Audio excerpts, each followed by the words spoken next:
Hope everyone had a great weekend. Hello, hello, hello. Good morning, good afternoon, or good night, depending on your time zone. How is everyone? You guys having a good time? I'm having a good time. I'm a little sleepy, but that's to be expected. It's Monday. It's Monday.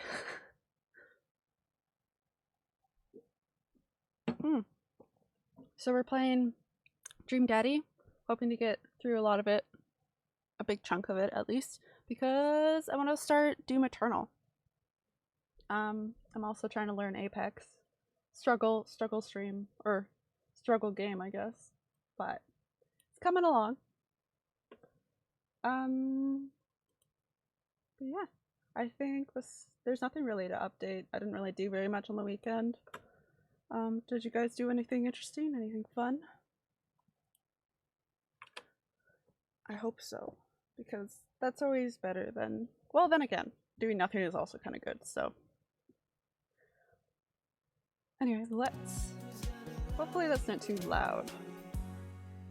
There, it's the DreamDaddy music. I always turn it off first, just in case. There we are.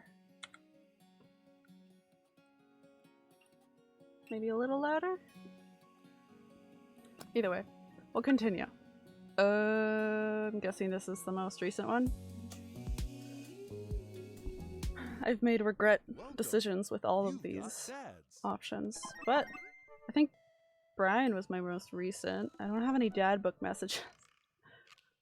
This game cracks me up, I swear to God. I can't romance him. I've already done him. We've done a date with Craig and Damien, a date with Brian. I think it's just Matt, Hugo, and Joseph. No, I did a date with Matt as well, so Hugo and Joseph are what's left. I say let's go give Joseph a try. What is he like? Voted Maple Bay's #1 youth minister. Oh, hi Dot! Yeah, Joseph. You can't really see him. It's more like I'm Joseph at the moment. With my webcam sitting there. Beautiful wife and 4 amazing kids. I'm not in church. You can catch me out on the open water. Setting sail seas. Oh, he likes to sail. And he played guitar. Crushing my kids at Candyland. I mean, I miss Candyland. I haven't played that in ages. How are you doing, Dot? Had a good weekend? On a Friday night, you are most likely to lead the community in a fun mixer. I guess. If you had one thing to take... Okay, Desert Island question. My 6th string. Okay. Good? Yeah, that's great. It was like downtime, kind of not doing anything, but relaxing, so mine was also good. What are your turn on? My loving wife. Are you sure? The loving part isn't really there. Mary's kind of their marriage is kind of on the rocks right now. What did you want to be when you grew up? Ship captain? Okay, he's really into boats. Favorite movie genre? Feel good movies. Ideal date? Lovely night on the town with my wife. Can I even take him on a date? If he's married? Will it count as a date? Or will he think we're just bros being bros? Guess we'll have to find out. What do you never leave home with? A good book. Spend time thinking about how I can be a better man, husband, and father. You know what? Bros being bros. Yeah, exactly. Hi, Benny. They have an open marriage. Maybe. I don't think that's not the message I got from Joseph, at least. Maybe Mary thinks that. But we'll see how this date goes on. Just a couple of guys being dudes and dudes being guys and the dudes surrounding area of guys. Dudes. A little weird, but Joseph seems cool. I should take him up on his offer to hang out. Let's do it. Wait, how do I hang out with a priest? I don't go to church. Is he a priest or a minister? Should I be Jesus-y? Oh no. Oh no, I am so sorry. Imagine Joseph's family staring at me as I fumble through some sort of prayer attempt. No, okay. Maybe not too Jesus-y. A light smattering of Jesus. Just a sprinkle. Minister, exactly. Excuse me, Benny, what's wrong? Priests aren't allowed True. I think the whole marriage and kid thing too. I don't know if that's changed. Oh, okay. That'll be a very interesting talk, I think, Benny. Talking to Josepha. Though, you know, the topic that should be talked about. Amanda, how many times have I told you not to sneak up on me like that? She's creeping on her dad right now. Secretly ignore her every time I do, Pops. Amanda looks over my shoulder at the screen. Joseph can't read your mind, you know? If you want to talk, just message him. But I've never been friends with it. So dramatic. What do I talk about? My favorite Bible passages? Ice cream socials? Khakis? He's a youth minister with a tattoo, not a priest. There's a difference? Oh. Oh, young Lemmy. World experience would help you. You're overthinking it, Dad. Listen, just put it like this. Hello, neighbor. Thanks again for the invite to the barbecue. I'd love to hang out soon if you're not too busy. Simple. Simple, easy, good introduction. Dot bringing in the facts. Fine, give me the keyboard. I got this. Amanda focuses on the keys. Oh, typing. It was like car keys. What? Hi, Joseph. It was great meeting you and your family. I'm still new around here, so if you'd like, I'd love to hang out and get to know you. See ya. Smiley face is a nice touch. Almost immediately I receive a response. Ooh, Joseph is either lonely, cause, you know, or he just has a lot of time on his hands. Hi Lemmy, if you're not doing anything in a bit, the kids and I are baking treats for the church bake sale today, and we'd love to have you over. It'll be a blast, so let me know. Lemmy thirsty? Oh yeah. It's already gone on what? 4 dates? 4 dates. Yeah. Craig, Damien, Matt, and Brian. He uses a lot of explanation points. Does he? Yeah, I guess every sentence ends with them. I'm more concerned about him signing his name with a— Oh, I love those things. I use those things all the time, the little squiggly.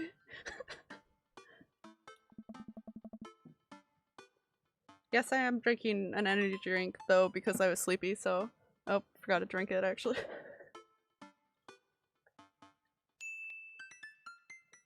I have a hunch that Joseph needs to be arrested. Benny! Joseph seems like a good man. He's good to his kids. Let's not judge a book by the outward appearance of his khakis. Well, I guess I'm doing this. Save a brownie for me? Yeah. Seems well, I don't know. I don't know his story. Amanda stares at me unblinking. I don't make promises I can't keep. Real to a fault, Pops. And Dad, please don't be weird about the religion thing. Me? Weird? Never. Just a smattering of Jesus-y.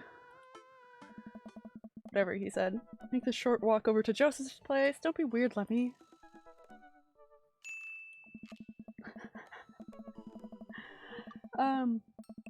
What if they hang up a bunch of crosses? Pew pew.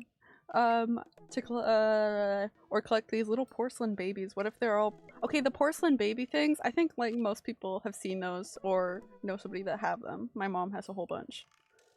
What if they're all praying— do they pray before dinner, during dinner, over the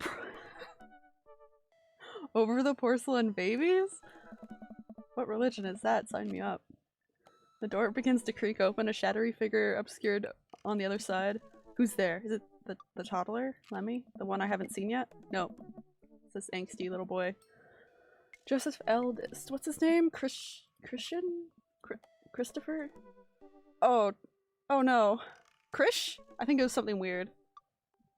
Oh no. I think it was Krish.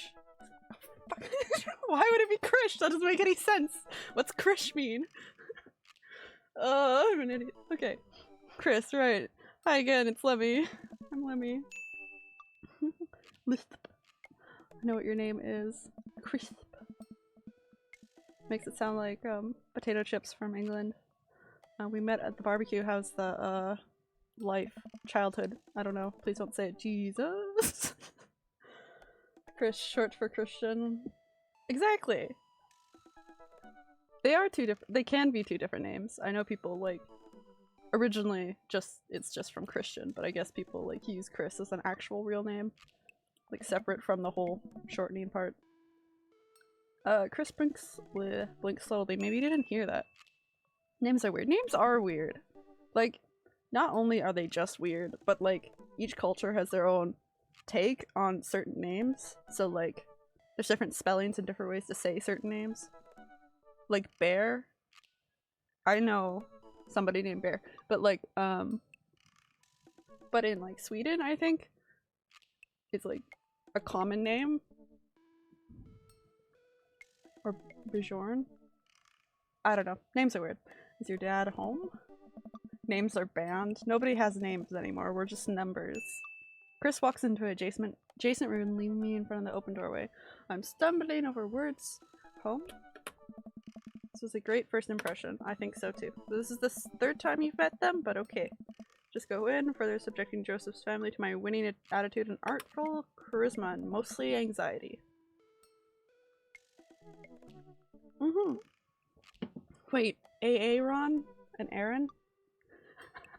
The same name? Mommy, you made it. Joseph approaches with arms wide. He's a hugging guy. Okay. I think that fixed my mouth. There we are. Are we ready to bake? I am not. What? Okay. They're pronounced the same? They are! I said it stupidly on purpose, but Aaron, yeah, and Aaron, okay. And then there's like E-R-I-N, Aaron. As I'm ready as I'll ever be. Kind of semi-confidence I like to see in a baking assistant. Come on in. Great. Okay, kind of looks how I expected it. Joseph leads me into a bright, spacious home full of nautical knickknacks. This isn't what I imagined at all. It's actually pretty charming. He likes boats a lot. English win.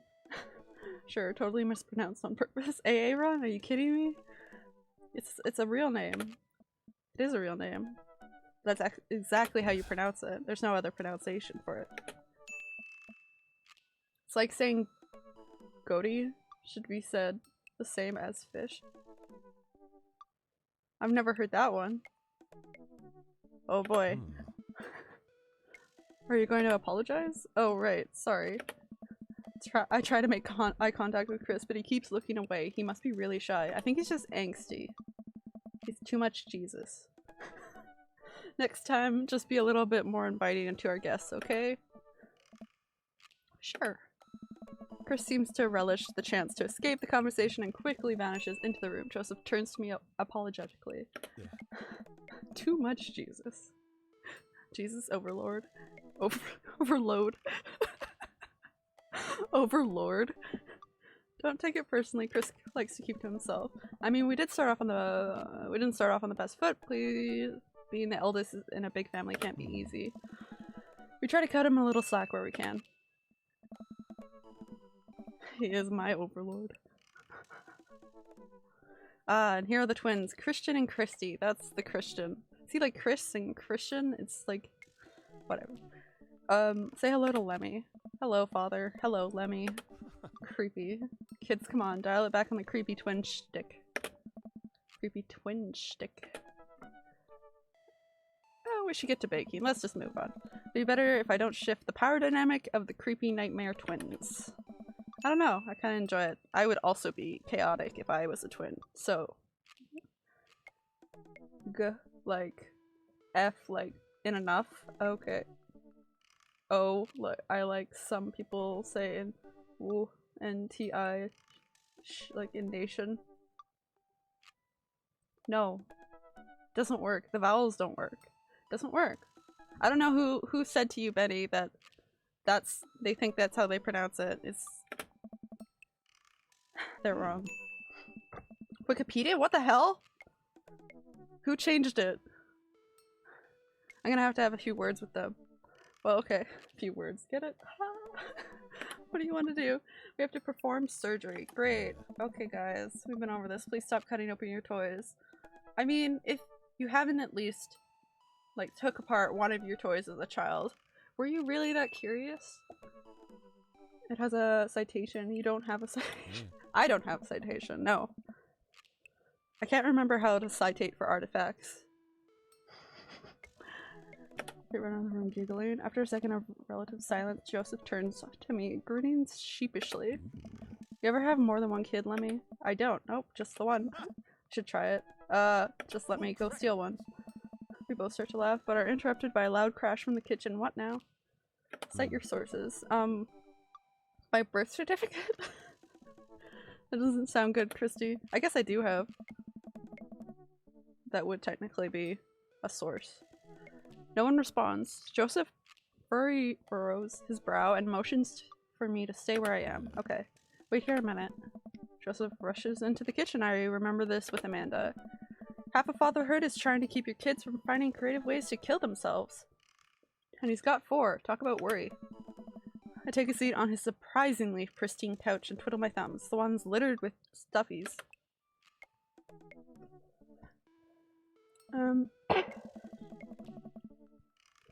It's been a while. I guess I should go into the kitchen and see what's up. Oh. I could have snooped around, but you know what? I want to get a good chunk of this game done, so I can move on to Doom Eternal. I walk into the kitchen to find Joseph holding Christy in one arm. She seems a lot calmer than she was a minute ago. Oh look, she's not like... Her face is all smiley. Or maybe it's just when they're together. I raise an eyebrow at Joseph. The twins are a lot more manageable when they're separated. Oh, she's doing that look again. Where's Christian? Where he ran off. Dips a spoon into the brownie batter. I still do that. Oh, thank you for the follow! Thank you so much. Bucky plays. Nice. Dad, it's too sweet. You're too sweet. Oh. No, I'm not. You're so sweet, we might have to water you down. With spiders? No, Joseph, that's not. That's too far, Joseph. No, not spiders. This is so weird. Tickling Christy with his free hand between her laughing and squirming. I don't know how he's got a hold of her, but that girl is locked in place. The man is a professional child wrangler? Ugh.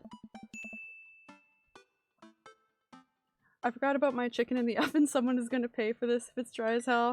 Damn, Benny. Can't you multitask? Christy fixes me with her best puppy dog eyes. The baby eyes. No. Save me from the spiders.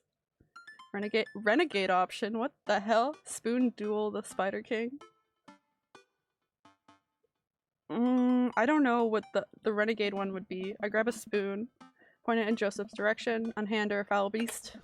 Oh, Lemmy the Valiant. Let's see what you've got. My meal preps are ruined. Oh. And that's a pain to do in the beginning anyway. I almost burnt my chicken fingers today because I got distracted by Minecraft. Okay, like I understand it. Peak adulthood right there. It's what it's all about. If you haven't burnt something to a crisp, then have you done it right? You may have defeated me at Tarantula Ridge, but now I have the upper hand. Joseph gently puts Christy down behind him. Was he carrying her? Have you come to squash me, knight? Or have you merely fallen into my web? I am no mere fly, Spider King. Now on guard. For a minute or so, Joseph and I mock duel with the 2 dumbest looking spoons in the room. That's the weirdest part. Okay, eventually I strike a killing blow in the invisible heart between his arm and his body. Oh.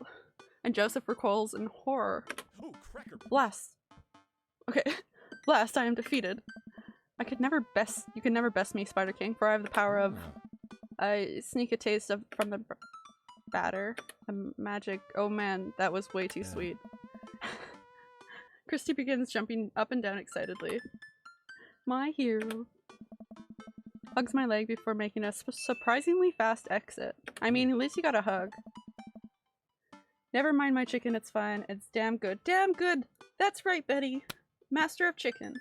Master of crane games and chicken. Hey, wait, do you want to bake brownies with us? I mean, that's why I'm here. Oh, wait, was he asking Christy? Then shakes her head no again. Sparkle Pony. Okay, Sparkle Pony. Yes, that's how she says no. I'm so jealous. I tried getting one of those Valkyrie sweatshirts, but it sold out so fast. Oh yeah, I think they were all like pre-order for a whole week, but if you missed that time zone, then yeah, it was just gone. I have the black hoodie as well, too. Putting that in my bio. Please do. People need to be informed, Benny. Joseph looks confused. You don't want to bake with Dad now? You want to play with Sparkle Pony? Yes. Okay, go. Before Joseph can even finish his sentence, Christy is out of the door and down the hall. Yeah, I missed it. Oh. I hate when that happens. I know I missed the corpse sweater thing. Like, I was just a few days after, and I was like, no! And he hasn't released any since, but I'm sad. And like, yeah, there's a few that I missed out on that I'm hoping gets restocked.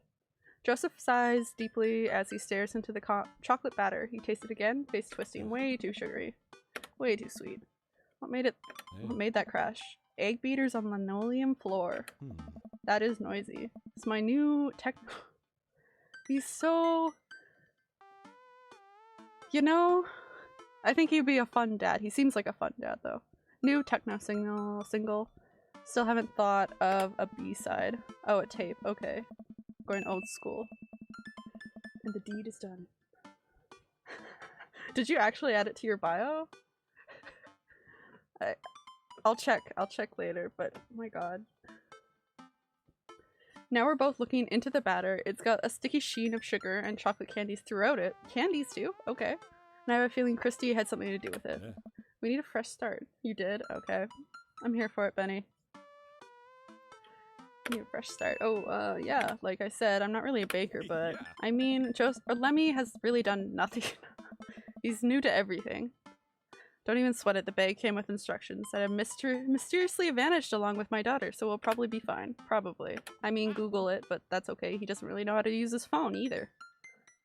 You calling me a liar? I ain't calling you a truther!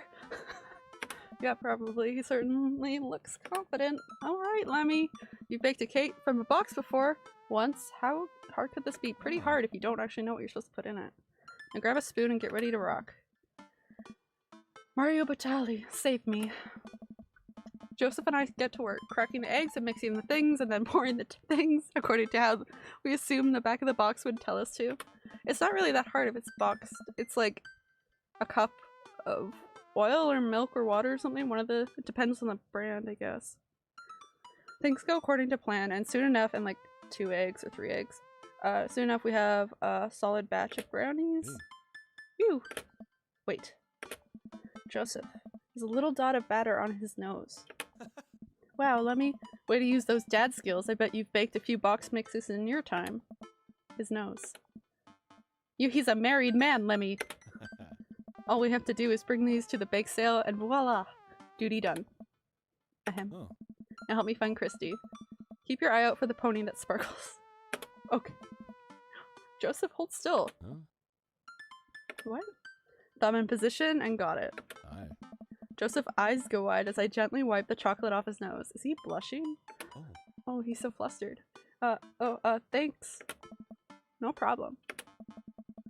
In less than a second, I've licked the batter off my finger and it's really good batter. We should find Christy. This is getting intense. We should do that, Lemmy. He's having mixed feelings about his marriage. Joseph quickly composes himself. Alright, she can't be far. You take the delta position and I'll watch your 6. Do you even know what that means? I mean, he could use, like, nautical instructions. Because he's into boats. Alpha Tango Sparkle, Roger Roger. ATS. Joseph starts making his way down the hall and calls back to me. We're hunting his children now, so this is also a sport. Take the brownies and the rest of the stuff I baked earlier today while I get Christy. We'll meet you out in the car. Oh, yeah. We just taking the daughter and not the other children? Are they home alone? Christy and I arrive at the church parking lot to find fold-out tables and pop-up tents already set up. Looks like the bake sale is already in full swing. Oh. Joseph is hunting children. Okay, look, he's a minister. And it's not the Catholic Church, I don't think. Wow, this place is packed. Is this packed? There's a few people milling around. Must be a value pack. If you count a city population on your fingers and toes, this counts as packed. Maybe by 100,000? Still seems like a sinner to me. I mean, he has a tattoo. What was his life like before he became a minister? You'll never know. I guess we'll find out, actually. Probably. Christy rockets out of the car and into the lot. Is she running on jet fuel? I mean, She's the only child that got invited, so I want to sell brownies. Okay, okay, let's get set up. I want to see Mom. Well, I have no idea where Mary is. She's down by the other row of tables helping out with another group. Want to go over there and tell her I said hi? To be honest, I thought she wouldn't even be here. Chrissy zips off immediately. Joseph seems unconcerned. Does she always run that fast? Yeah, and I can only catch her half the time. These knees aren't what they used to be. I remember when Amanda was her age, I couldn't get her to sit still for 5 seconds. Play a good Christian game again, like Doom. You know what? Yeah. This one's just full of sin. Great age to deal with. All the murder in Doom, you know. Well, I guess they're demons, so I think you're actually on with something there, Betty. While Christy's gone, Joseph and I arrange all the baked goods on the table and settle in. So, we're allowed to eat any of our own goods? Look, if I don't see nothing, I don't say nothing. The man upstairs has strong feeling about snitches. Okay.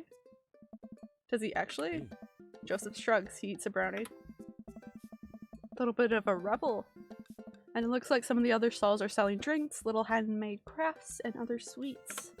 Whoa, someone brought a soft-served ice cream machine? I gestured to it. This is a bangin' bake sale. Like, damn. I also have strong feelings about snitches. Ooh. How are we supposed to compete with that? Please, this isn't my first time on the rodeo, the bake sale rodeo. You'll wrangle some cake. There's actually no rodeo here, it's just a bake sale. Okay. You ever hear of Judas? Yeah, because he just JC. Oh my god. Doesn't like snitches. Oh my god. Dot.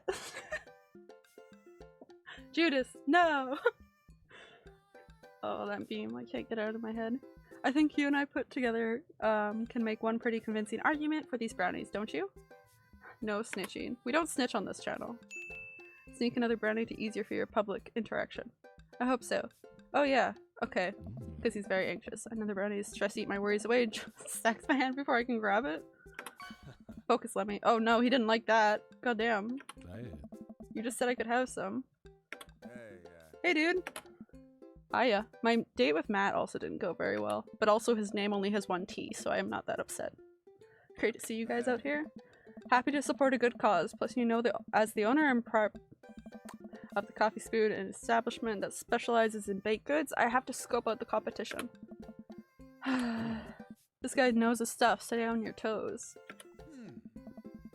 So what recipe did you use for these brownies? Don't say you used the Bach recipe. Don't say you used the Bach recipe.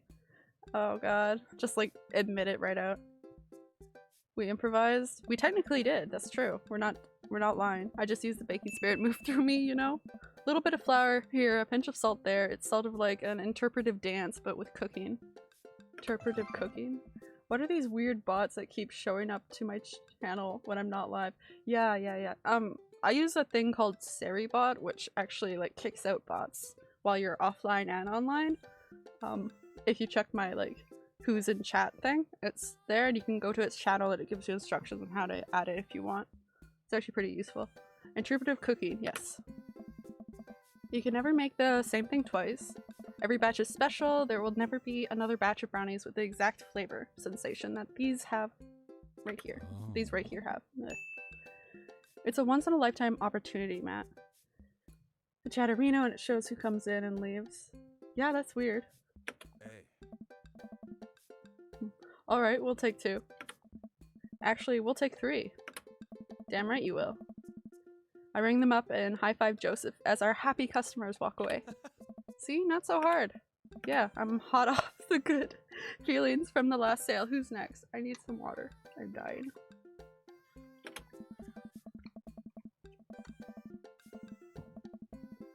We sell brownies to a bunch of people I don't recognize, but who clearly know Joseph. Eventually another familiar face pops up. Hydrate? Exactly.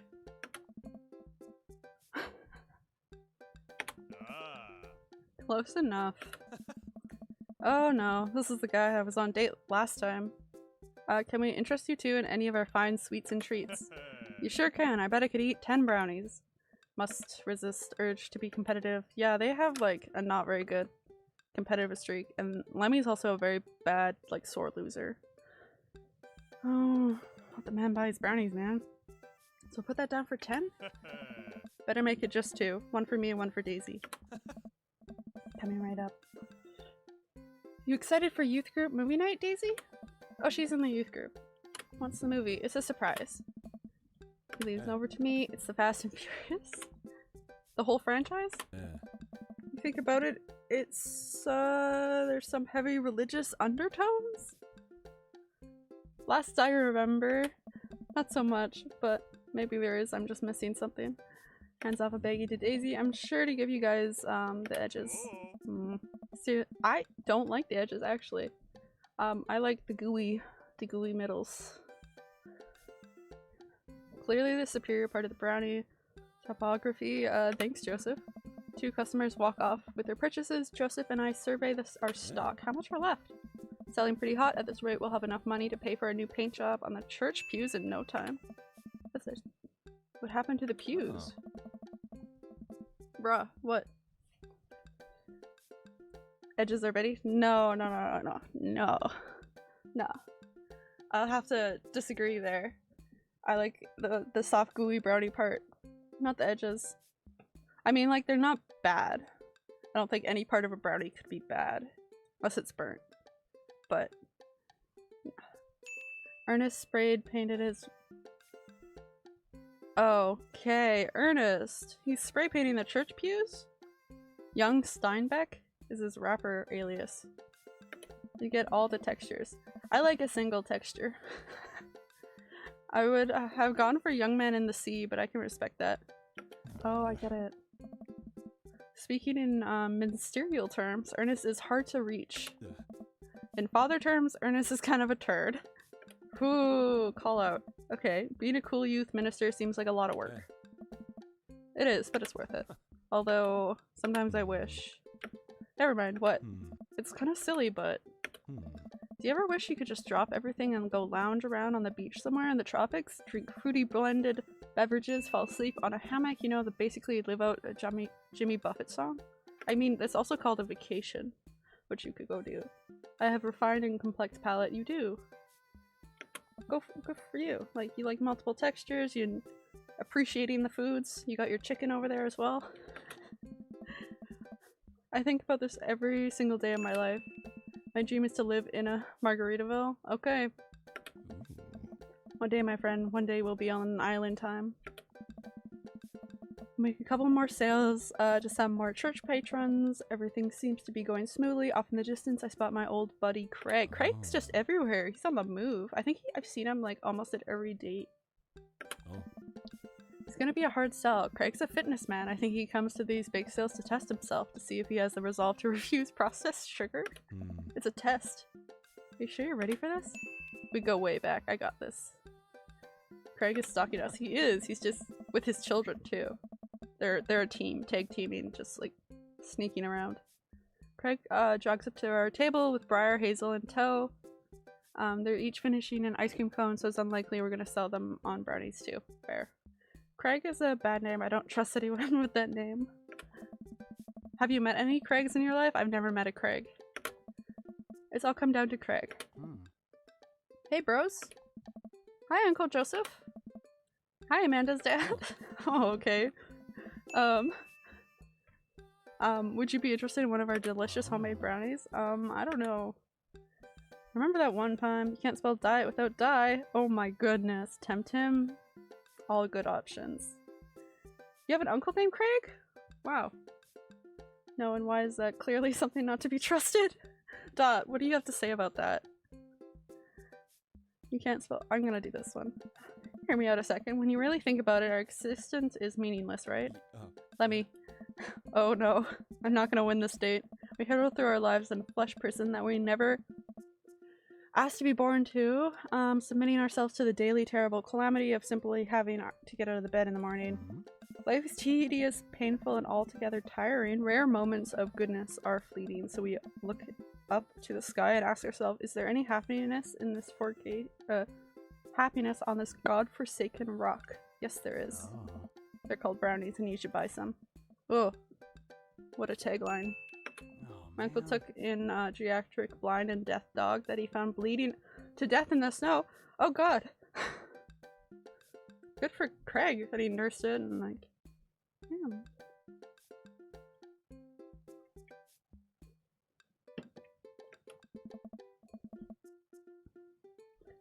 Maybe it's just the difference between like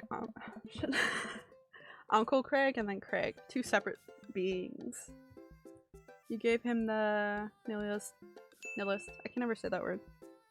Pitch at the bake sale being held by a religious organization. I'm sorry, Joseph. This just isn't gonna work out. I don't know what he does in his spare time. That's fair. I mean, like, yeah. If I had nieces and nephew, I wouldn't want them to know what I do all the time either. I thought I could card him into picking some up. Yeah. Maybe next time ease off the whole flesh prison angle. I mean, if we want to get philosophy. Guys, I can't speak. It's just getting worse. Hopefully it's not dogfighting. Yeah. Death in the snow. You never know, he could have been hit by a car or like all those bad things too. Or someone abandoned him. I know in the colder parts of Canada some people just like dump animals because they'll think they're just, you know, freeze to death kind of thing. The day winds down and we pretty much out of all items, but I guess people do that anywhere, really. Whatever. I don't want to talk about dead animals. Everyone starts packing up. Christy eventually comes back and immediately falls asleep in Joseph's folding chair. Bach Nix, huh? Mary saunters up to it. She looks like she'd rather be anywhere else than here. Oh. This is the wife, guys. Yeah. That's sad. What's with all the dead animal talk, streamer? I don't know, man. He's fine now, though? I'm good. I'm glad. That's always nice. He got a second chance at life. He's a happy pupper. Yep, they're selling like hot cakes, which is actually, they're just brownies. Cute. Oh. And boring and safe. Oh god, Mary's a daredevil. Here, Mary. Mary's eyes dart over to me. What's the rookie doing here? Rookie? Rookie at what? I was hoping to introduce Lemmy to the rest of the community. Aha.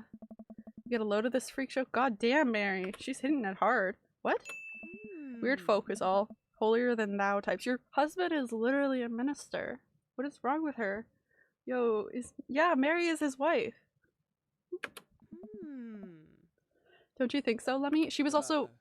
I met her first at a bar where she hit on me and asked me to buy her a drink. So, that's my first hint at this marriage is not a good thing. Let the kid answer the question. They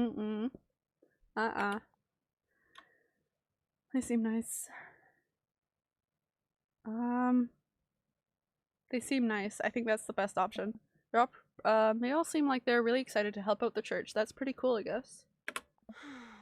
I don't really care about being in Mary's good graces, though. Can we talk about this later? Oh, am I embarrassing you in front of your new friend?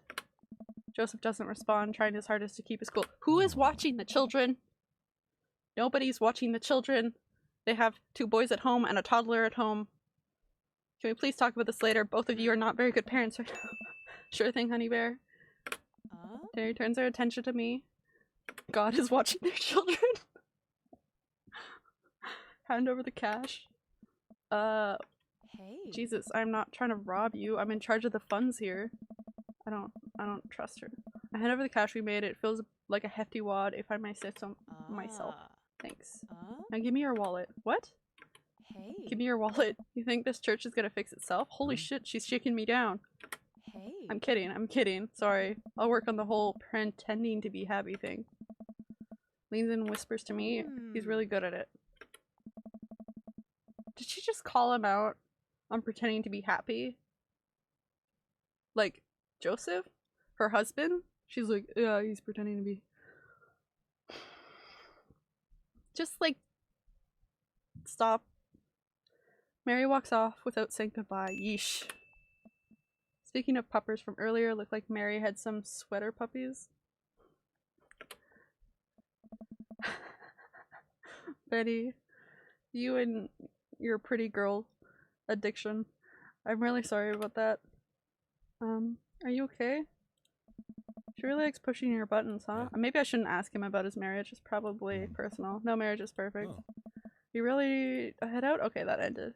I got 2 negative things from him though. The interactions didn't work too well, so I don't think I'll get a lot of daddy points. Joseph and I load the folding tables back into my car. Christy nods off the moment Joseph straps her into the car seat.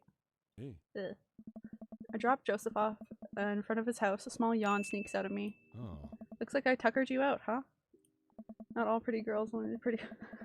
What? I'm a sleepy dad. I think I might finally be crashing from all the sugar.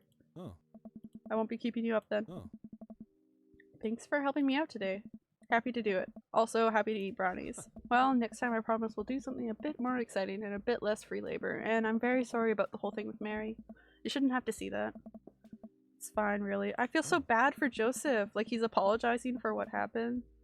I know, but first, hangout domestic problems aren't a good look. You barely know me.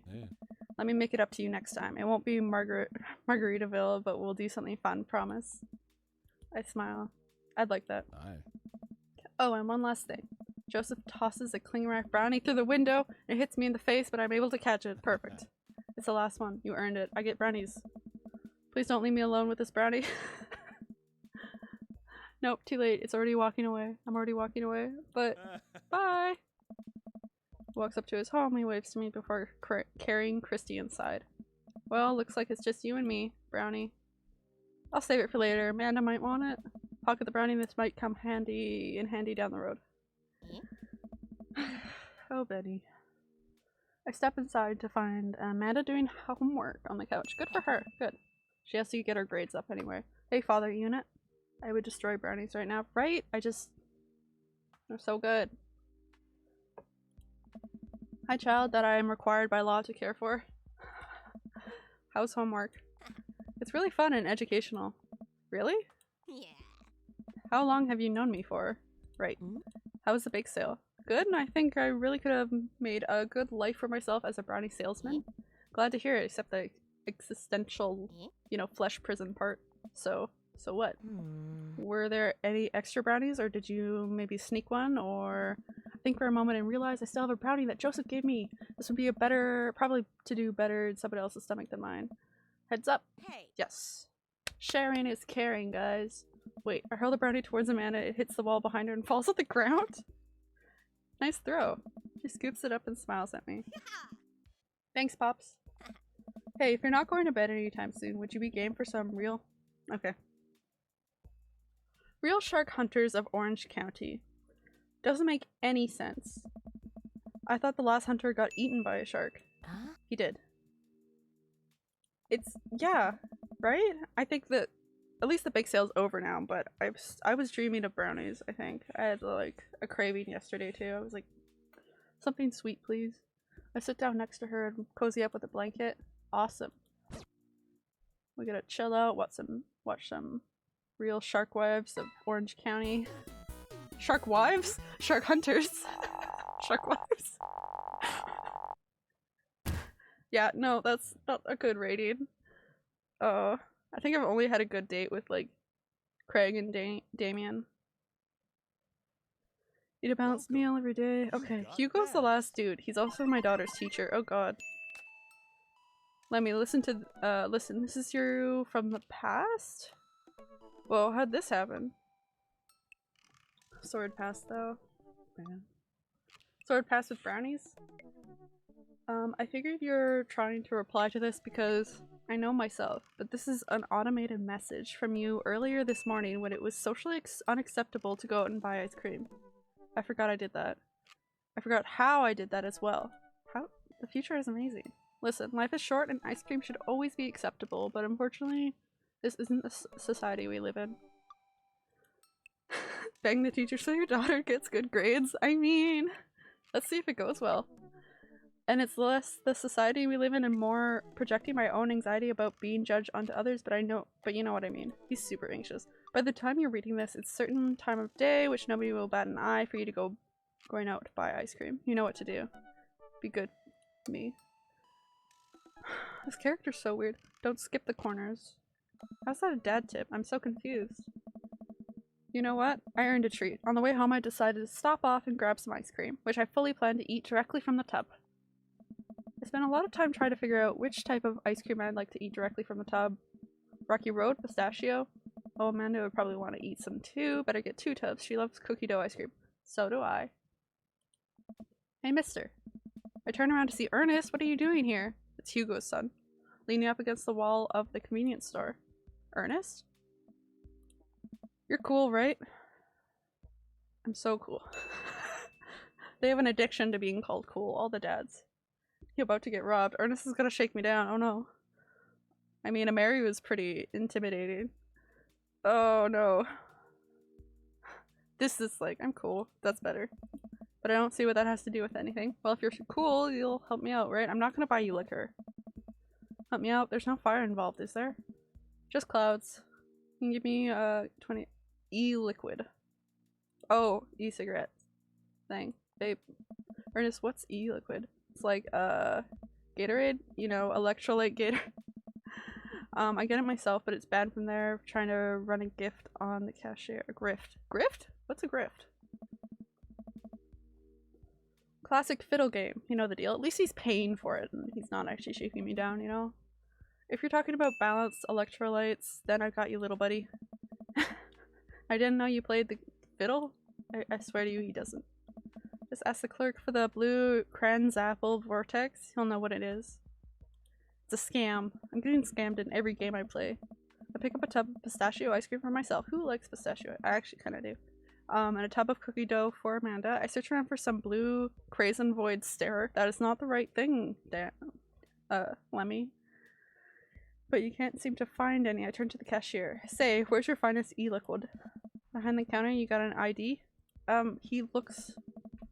I don't think he looks underage. First of all, my daughter is older than you. Second of all, I'm flattered. I switched shampoo recently. Is that taking some years off? Look, you need to be 21 to buy vape juice. Your hair doesn't look a day over 20. Wait a minute. Are you just trying to butter me up to get me to buy some more ice cream? Because it's working. He's so easy. I glance outside and spot Ernest staring at me. Double, wait a minute. I shouldn't buy him e-liquid. His dad's not going to be very happy with me. So you're telling me that e-liquid is not a sports drink? It's for— why is he so clueless? He's so— shake him. Ernest is watching us intently through the window. I better go give that kid a piece of my mind. I see. Look, okay, I'm gonna pretend you just didn't try to trick me into buying you the old cough syrup and then go inside to purchase my ice cream. I won't tell your dad if you promise to scram. And stop vaping. You'll get popcorn lung? Don't know what that is. He's not cool. He's— you know what? Ernest is like, what, 15, 16? I bet he's also balding. You know what? What if I give you 25? Go home, Ernest. I'm walking back inside and Ernest calls after me. You can get popcorn lung from microwave popcorn, you know. No, that's not the same thing. No longer trust this child. The mere notion strikes fear into my heart.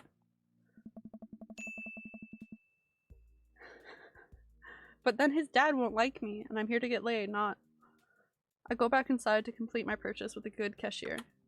Thank you, kind sir, for your time and generous hair compliments. You got it, bub. Bub.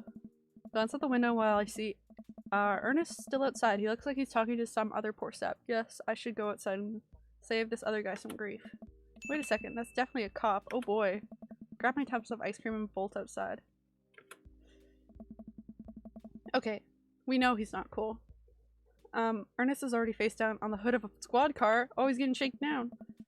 Literally. Did you just seriously try to get a cop to buy you e-liquid? Do you know this kid? I don't think that's appropriate response either. To be an— okay, whatever. My daughter goes still with him.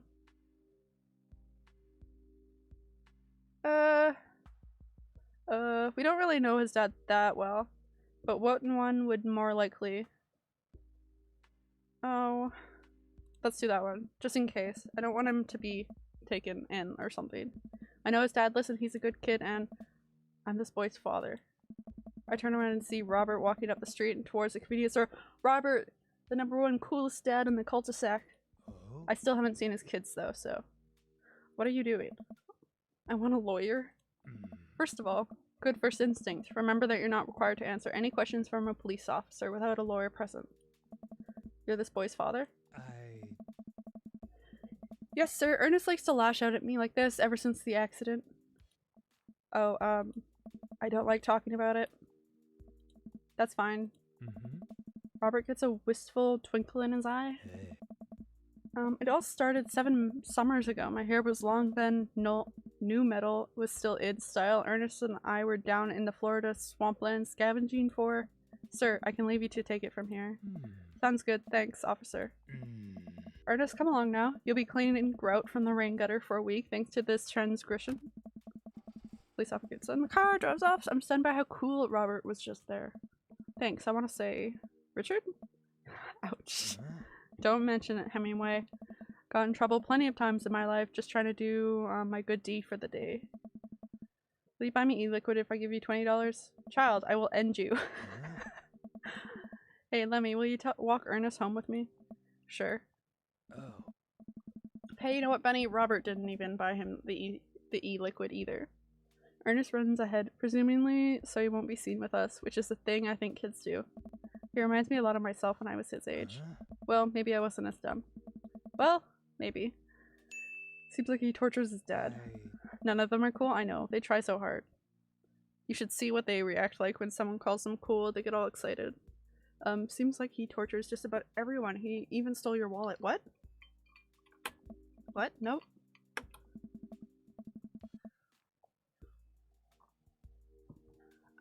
Yeah, he stole my wallet. Robert is a washed up has-been? Possibly. The 80s are all over my guy. Ooh. What are you doing this to yourself? What? He's now talking to me, I guess. He points to my tubs of ice cream. One of them is for Amanda. I have no qualms with the quality of ice cream you purchase. It's a perfectly respectable amount of ice cream. It's the quality I'm talking about. You work hard, Lemmy. You're a good dad. Don't you think you deserve top shelf ice cream? Okay, what's he selling? But these were on sale. You're gonna treat yourself. Go big or go home. Real vanilla bean. Real pistachio. You deserve it. Damn, okay. He's like, treat yourself, king. We arrive at the cul-de-sac and Ernest runs into his home. That boy's the reason why we don't have prizes in cereal anymore. Wait, what? I don't know about that. Catch her around, Lemmy. Robert tosses me my wallet. I catch it in surprise. Look over on my face. I stole it back. Keep it in your front pocket or use a chain like back in the ska days. Lemmy was a ska guy. Smell you later. Oh, he's so not cool. See you, Robert. I go back inside my home, ready to spend the rest of the night with 2 tubs of ice cream and also Amanda. Good way to chill throughout the night. So I think it's just Hugo, and then I haven't actually started a date with Robert, but it's because I slept with him in the beginning. This is Stephen from Dad Mazan. Out front with a delivery. I want to push Lemmy over. Me too. Me too. Oh, okay. Yes, I'll be right down. Wait, no, sorry. I need to put on pants first. I can't find my pants, but I'm wrapped from waist down in a duvet. Are you cool with that? I can come back tomorrow. No, wait. I'll be right down. I found some sensible capris. Please don't tell your delivery man that you're not wearing pants. I got a package. Wonder what it is. Oh, I bet it's that package of socks I ordered. Ooh, he's riveting. I open up the box and stop pulling the packaging peanuts out. Man, these socks reek. What is it? Okay, that's definitely not socks. It's butterflies? Oh, these are Damien's. Oh boy. I almost don't even want to know what Amanda is planning doing with these. A box of dead butterflies is here. What's up? What are you sacrificing them? What?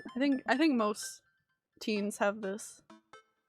Or at least the females that I know. Like a witch phase. It's a thing. You can order dead butterflies online. Yeah. You can also order like a whole bucket of ladybugs. Do not recommend if you don't have a big garden because they will be everywhere. What, Benny, you never had a witch phase? No, I'm definitely ordering some online, some right now. Okay, I love you. Step away from the teenage girl. Don't give her more ideas. I take a look at the box again. Oh, this is addressed to Damien's house. I'm gonna give it to Damien. Take it over. What's the other option? Give it to my daughter and steal his mail? I have never been caught with a box of dead bugs. You've never been caught. That's the key word there. What are you doing with a box of dead bugs, eh, Benny? I jog over to Damien's house. With the box, I pull back his door knocker, but the door opens. That's some watch list type. Okay, but you know, I think the people, again, like Damien, the ones that like pin the butterflies in cases, and then like people that own nurseries and stuff order those kind of stuff, because like butterflies eat certain bugs too. Mr. Sour, to what do I owe the pleasure? Make sure she doesn't have a list of names hiding somewhere. Voodoo time. I don't know. Oh, okay. Anyways. I think this got delivered to my house by mistake. Yes! Look at the eggplants for some reason. It doesn't make sense. I hand him the box and his face lights up. What a wonderful surprise! I'm just about to send a strongly worded letter to the courier service about this. Many thanks. He does still talk weird though. I'm not gonna pry, but what are you gonna do with those butterflies? Would you like to see? Yeah. Show me your dead butterfly collection, please. Butterflies- oh right, they don't eat other bugs. But, I don't remember. I just remember when I worked at the nursery. Flesh-eating butterflies. I just remember when I worked at the nursery, there's some butterflies around, but we didn't really try to get rid of them at all, so. Then again, the caterpillars were the issue, so. Oh, the grasshoppers. Damien leads me into his study. There's a setup of some sort of workstation above his desk. Is a wall of pinned butterflies, moth, and beetles. Pretty sure I asked him about this. I baked! Wow, that's really something, Damien. We're talking about dead butterflies right now. I'm quite proud of my little collection. A scientific display of different species of butterflies is different than a box of dead butterflies. Hello. Most people like to, like, do their own pinning and stuff, I find. Like, that's the art of it. I don't really know. I've never done it either. But I definitely seen some people talk about it, like, as their hobby. Like crocheting, but with needles and not actually weaving the bugs together, because that would be very weird. These aren't ready quite yet. I think they have to dry or something.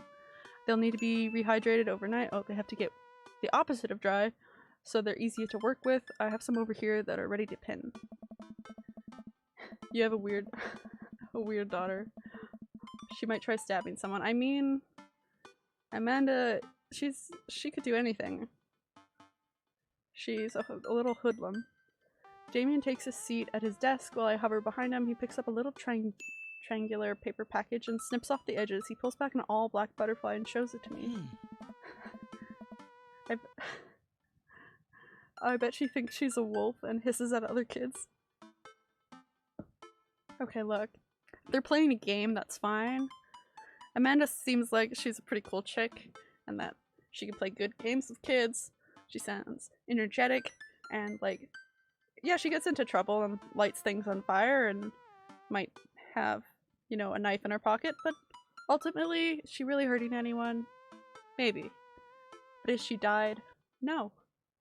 Good life lesson. I'm rather excited about this one. It's a turquoise. Whatever. He gently opens the wings, spreading the butterfly out on the table. The backs of the wings are gorgeous. I forget to drink. Gorgeous iridescent green color. Ooh. Nah, stop making excuses. You raised a weird kid. Yeah, she's really weird. But Lemmy's also really weird. It's just genetics. Oh, and the pigment on this one is so nice too. Anyways, pinning a butterfly is actually very simple. Just requires a delicate touch. First, I'll put a pin through the thorax. Slides a pin through the middle of the butterfly and places the butterfly on a piece of styrofoam. He carefully arranges the antennae with forceps and begins placing paper and more pins around and around it. He does this so effortlessly, it's almost hypnotic. Ugh. It's lagging for you? I don't have my quality isn't that high. It's like kind of the average, like 720 or 960 or something. I have a frame here that I think this one will look quite pretty in, but I'll need to let it sit for a couple of days until it's ready. Baked, wasn't that the same issue you had yesterday with Shamstream as well? It was laggy for you? Maybe lower the bitrate a tiny bit? I'll look into it. Then what? I'll remove all of my pins and put it in display with the others. Take a closer look at Damien's collection. It's laggy for me too, is it? I might have things open that I can shut. I think that's it. Maybe that'll help. One's so pretty. Damien takes it off the wall. Can I even change it midstream? I don't know. I'll look into it because I don't want to accidentally stop the stream. Ah yes, this is a blue Morpho, one of my favorites too. Just stutters every 2 to 3 seconds? Oh, okay. I just assumed it was a Twitch being weird issue. Are you dropping frames in OBS? Nope, it's not dropping any frames. It's running, yeah, it's all green. It's doing happy things. Here. Let me see if I can bring up the settings.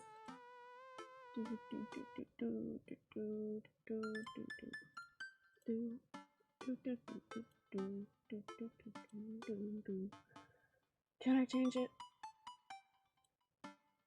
I have to find it first. I don't know. I think the output I can lower a little bit. Yeah, let's. I don't know if I can. Yeah, I can't lower the actual full thing, but I can lower the bitrate a bit. Hopefully that helps. Ah, yes, that's a blue Morpho, one of my favorites too. He hands the small frame to me. Here, I think this would look lovely in your home. Seems good now? Okay. Golden. Thanks for letting me know, guys. I think this would look lovely in our home. Oh, I already said that. I couldn't take this. I insist, believe me. I don't know if I want the butterfly. I have more than enough. Please, I don't want it. Thank you. If you ever have an interest in pinning some insects yourself, you know where to find me. I don't want to leave that up to you. It seems like I'd probably break them in half with my butterfingers. You have beautiful steady hands. Oh, do I? You probably make a fine taxidermist. No. Am I blushing? Damien walks me to the door and gives me a warm smile as I leave. Do take care of yourself, Lemmy. Thanks for allowing me to share my odd little hobby with you. If you don't have anything nice to say, don't say it at all. You've got dads. I've got dads. Okay, Amanda, is this a new message? Nope, that's the same message. Okay. Wait, do I have to respond to it? Okay, Amanda, is that you? What are you doing on dad book? Why, Lemmy? I never. We've known each other since business school. You didn't go to business school. How could you possibly confuse me for your amazing and talented and easy to buy things for daughter? Though I am, of course, flattered. Yeah, I'm happy. That's good. It took me a bit in the beginning when I started streaming to like get all that stuff wrapped up, but then I was like just an easy fix that I was like, oh, of course it was. So it's a bit of finagling, but I got it down because this is kind of like an older computer.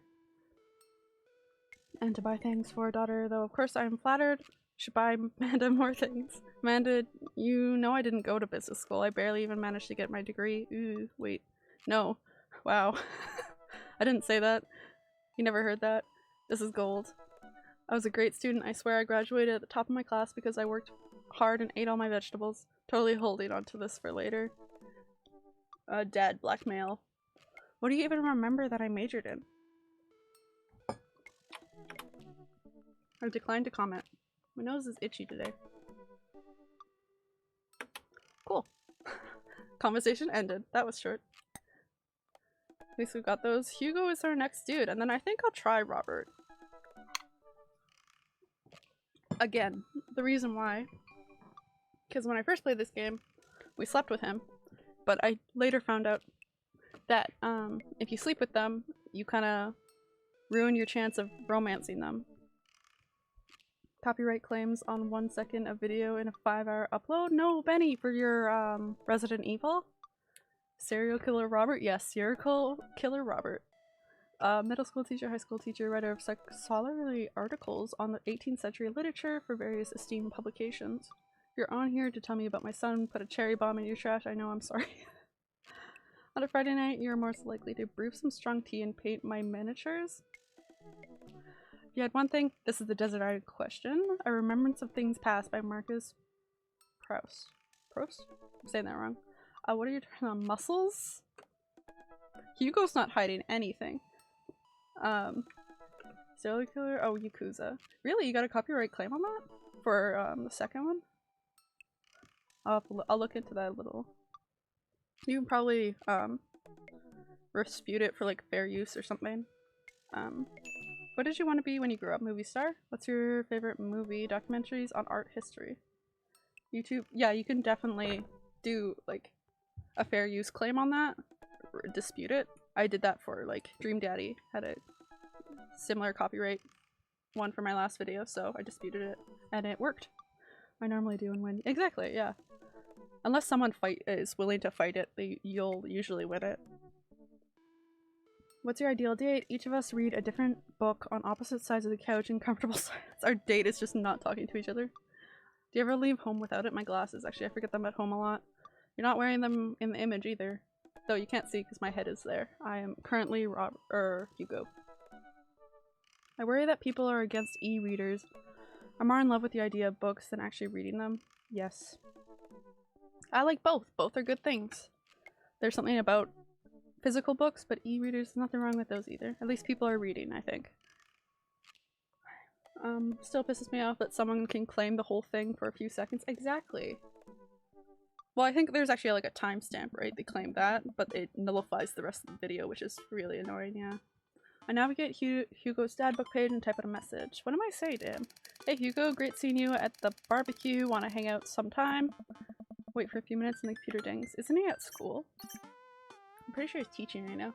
So glad you messaged me. I definitely want to hang out sometime, but I have to favor task.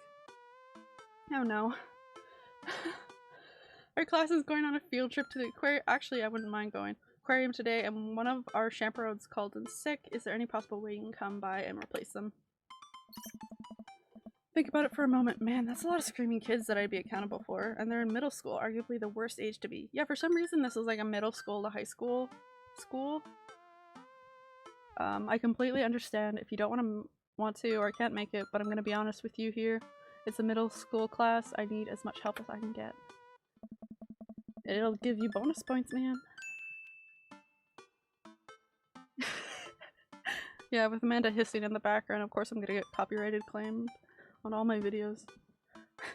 Amanda silently trudges into the kitchen and pours herself a bowl of cereal. Morning, Amanda. Amanda Panda. Morning, Pops. Hey, how's middle school for you? Bad, but nobody likes middle school. It's 3 years of bad acne, crying, and being generally terrible. It's a very confusing time for everyone, I think. Everyone sucks, no self-awareness, it's just a bunch of hormonal teenagers locked in a gross old building for 40 hours a week. Doing long division and starting fights over, I don't know, pizza day? Top 40s punk? Middle schoolers should be avoided at all costs. I agree. I think, yeah, that's probably the scariest age. Like, if... Blech. Middle school age. Blech. What's your middle school experience like? I didn't like it. Sure. My first crush in middle school and I'm still bitter about it. Alexis Stuggs, you hurt me and I'll never forget. What'd she do to you? Stare off in the middle distance, remembering the 24 hours that we dated and 3 times we held hands between class periods. Then I remember the bitter betrayal. Her leaving me for Arnold Birmingham? Birmingham? Him making me eat dirt in front of her? How did I get that far? Middle school is pretty traumatizing. Especially with some kids that hisses at you. I mean, there's always gonna be that one kid that does, and Amanda's that one. I don't want to talk about it. See, middle schools are reprehensible. Wait, why are you asking me about middle school? Oh, Mr. Vega requested my help to chaperone this middle school class to the aquarium. We just wanted to know what I was in for. You're going to the aquarium? Are you kidding me? Last field trip I got to go on was Clam Chowder Factory. They didn't even give us a clam chowder. They gave us square pizza at a clam chowder factory? Yeah, that's kind of weird. Oh, is that why you won't eat clam chowder anymore? No, it's because Bobby Wellingham threw up into one of the vats of clam chowder. I'm the only one who saw it happen. Oh my god. Huh. Ugh. Let's leave that story firmly in the past. Anyway, you should just do it. Mr. Vegas sounds like he should could really use the help. Plus you get to hang out with cool fish. I mean, yeah, I would go. I get this weird about aquariums. Ocean makes me nervous. Lemmy, everything makes you nervous. Wait, are you worried about that a whale is gonna pop out of the touch tank and swallow you whole? Ugh. I don't know. I feel it in my heart. Well, do they have penguins here? There? Yes, they have penguins there. Yes. Then it's settled. Penguins outweigh the fear of the ocean. Sit down at the computer and let Hugo know that I'm available. He tells me to meet him at the aquarium and gives me the address. I grab my keys and kiss Amanda on the forehead before I head out. I want to go to the aquarium. It's been so long. Yeah, and like high school doesn't have enough field trips. It felt like it just kind of stopped. It was really sad. I arrived at the aquarium to find that school buses, plus when I was in high school, the teachers were on strike for like the last 2 years, so all like activities and stuff were like cancelled. And like sports stuff too, but I wasn't involved in that. Find the school buses have beaten me there. Preteens huddle around their teachers in small groups, yelling at each other and goofing off. Every teacher looks like they're at their wits' end. I don't know. Hugo jogs up to me looking frazzled. I mean, they deal with these guys on the daily basis. I remember from like middle school field trips, the teachers were usually just like, and I feel it. I felt it. I went to trade school in high school. Oh, cool. So like a certain specific. I know we have our art school nearby, an art high school. Hugo. It's a debacle all morning. We're shorthanded and most of the kids won't stop screaming, so I'm sure you know the case with all middle schoolers. I live with Amanda at 12. I'm all too familiar. Great. Well, it's you and me chaperoning a group of 10 kids. They're over there. Hugo walks me over to the preteens who are all sitting on the ground playing with their phones. Not screaming, apparently. They're not kicking each other like some of the other groups, so we're off to a good start. Can you guys put your phones away? Let them use their phones. It doesn't matter. You're not even doing anything yet. All the kids look up for a moment to stare at Hugo, then they go back to texting. True story, a kid started a fire in the art room that burnt the school down? Benny, what? And my dad always volunteered to come on field trips in elementary school. It was the best. Yeah, it's fun when you're in elementary school. You watched the whole thing. Damn, Benny. Did you answer any questions, or did you just like, no, I didn't see it? No? And just like slid past? The stoners lit a bucket of paint thinner on fire? Oh that's like criminal charges. Burning down a whole school. That's a... Whew. Wasn't me. Baked. Yeah, I had to get questioned by the police. Okay, so you did answer question. You didn't just like pretend you didn't see anything. I think I would be too anxious. I would just like, I didn't see anything. Saw nothing. I'm blind. These guys are up to something. I was blind for those 30 minutes and then they're too busy thinking about not getting food stuck in their braces to pull any stunts. It's middle school after all. Your friend went to jail. Oh.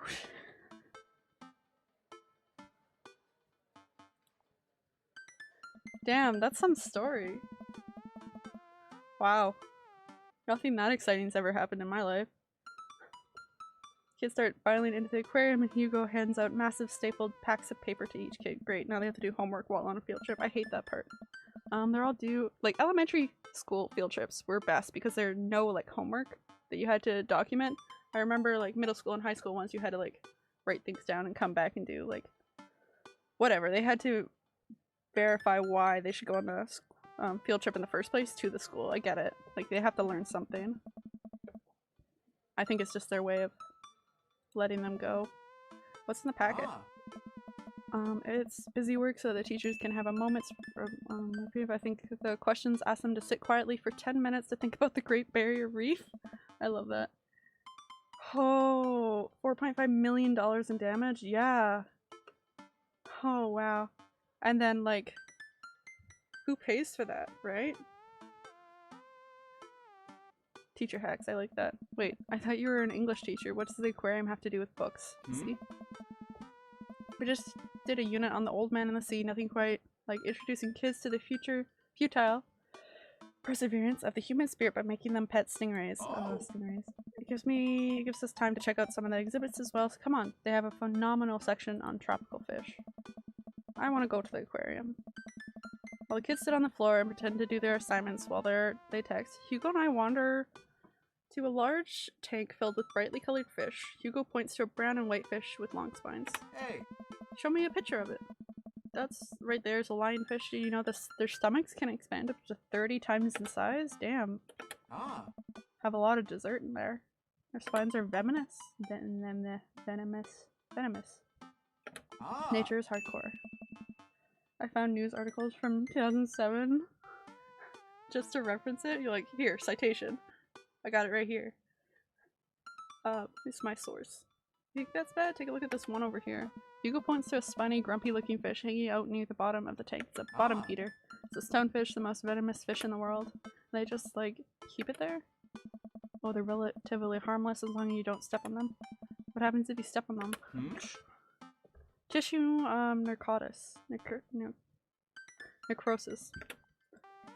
Okay, cool. Hey. Nature's wild. Hugo seems to know a lot about fish. I feel the overwhelming need to impress him. Please stop, Lemmy. Don't. See that fish over there? That one? That's the... oh god. Wiggly fish? Hubhead whereas American longfin? Oh boy. That sounds... well, yeah? Did you know that? Psychic... what? What? No. None of these are good options. I'm just gonna sound like an idiot. Oh god. Paranormal fish trivia. Oh no. Let's do it. The fish sleeps upside down, but contrary to popular belief, it's not an actual vampire. That's the vampire fish. Wait, are you serious? Absolutely not. I'm not gonna try to pull a fast one on a teacher. Ha, good one. Yes, I got the hearts. I didn't get the eggplants though, so. I have a membership to the aquarium here and I want to go now. Yeah, man. That's awesome. I haven't been in years. I really want to go. I think the last thing I went to was like the zoo. Wait to the kids another room. Sharks, sea turtles, eels, and the marine life swimming around. And this is all pre-COVID too, so it's been a few years. Floor to ceiling aquarium. These kids have been trying to take selfies with the sharks. Hugo leaves my side to separate two kids who started fighting over a Capri Sun. I would also battle it down for a Capri Sun. So, and I'm an adult. This is middle school. I walk around the room reading the tiny little blurbs about the different fish swimming around inside the enclosure. After a while I look around and see Hugo again. He's gazing up at the aquarium in childlike wonder. He's so cute. The ripples of the water cast blue, moving shadows across his face. For someone surrounded by angry, hormonal preteens, he looks completely peaceful. He looks really cute in this light. I hope he doesn't notice me staring. Wow. I walk over to join him. It's getting romantic in here. Beautiful, isn't it? I love the ambiance of like an aquarium. Especially the underground areas. Just... I'd rather stare at you. Oh god. We can learn a great deal from Mother Ocean. Two sharks kissing? Let's do that one.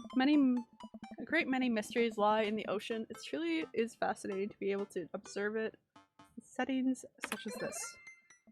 Yes, I got the eggplants this time. That's a astute point, Lemmy. We stand together for a moment, admiring the wonders of marine life. Ooh, this is the touch tank.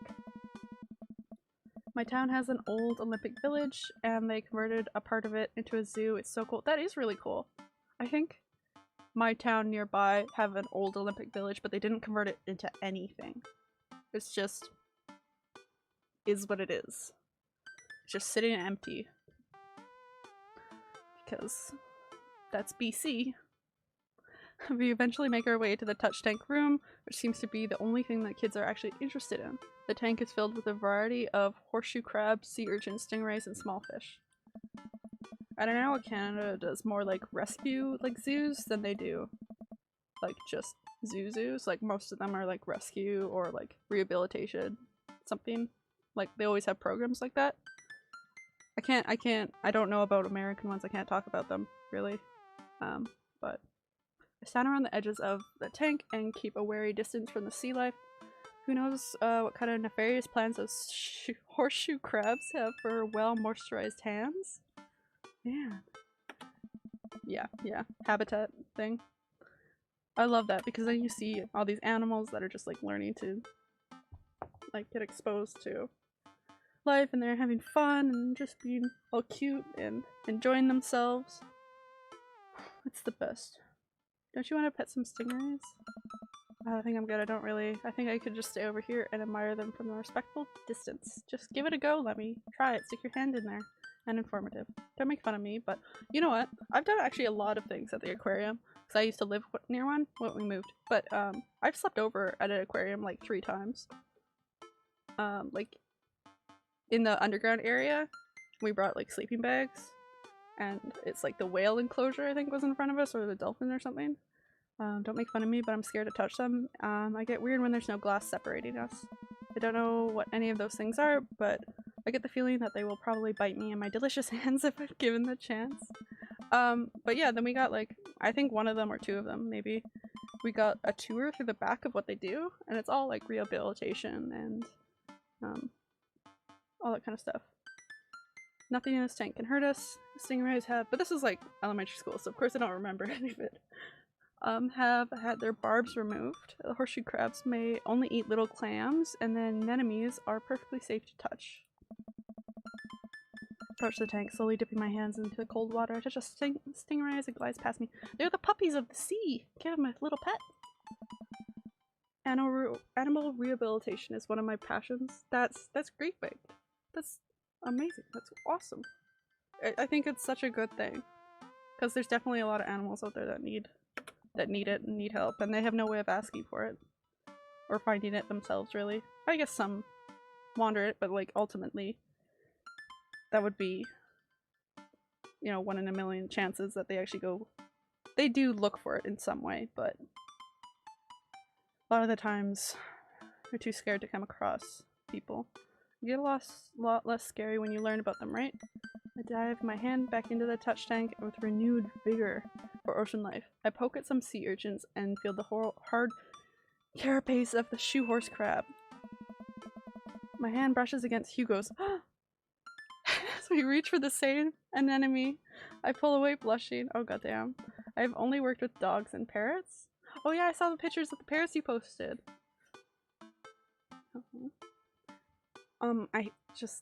That's great. I can't say I have done any of that. I actually used to work at a SPCA, now that I think about it. I completely forgot about that. Shoe horse. Did I say you know what, I don't even know what it said. I say things. It's just words for me. Hugo smiles at me. If I'm even registering what they actually type, nobody knows. Hey, you're supposed to be touching the fish. Sorry, I just get a little carried away. Wait. That girl over there looks suspicious. She's stealing something? What's that? Are backpacks usually that wet? Hold on. Susan, get back here. Susan ruined my moment. Hugo runs away after a middle schooler and catches her before she can make it to the exit. Wanna tell me what's in the bag? Textbook? Wanna tell me what's really in the bag? Susan won't budge. You're gonna hurt the fish, Susan! I like fishing. Fishing's not bad. I walk over to Hugo and the girl. I think he might need a bad cop. Correction, you love fishing. Look, kid. I don't have time for games here. That's an easy 5 to 10. A clink. Not afraid. Damn!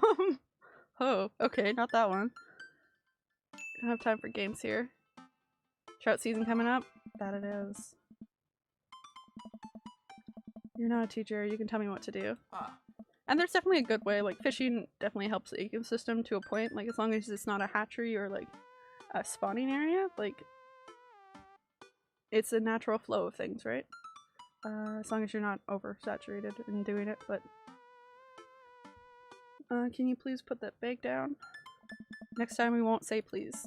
Susan glares at Hugo for a moment before dropping her book bag on the floor. It lands with a wet slap. I'm super worried. Like, what's in it? Does it hurt? We stare at it for a moment before it starts to move. Hugo leads down and unzips the backpack. A horseshoe crab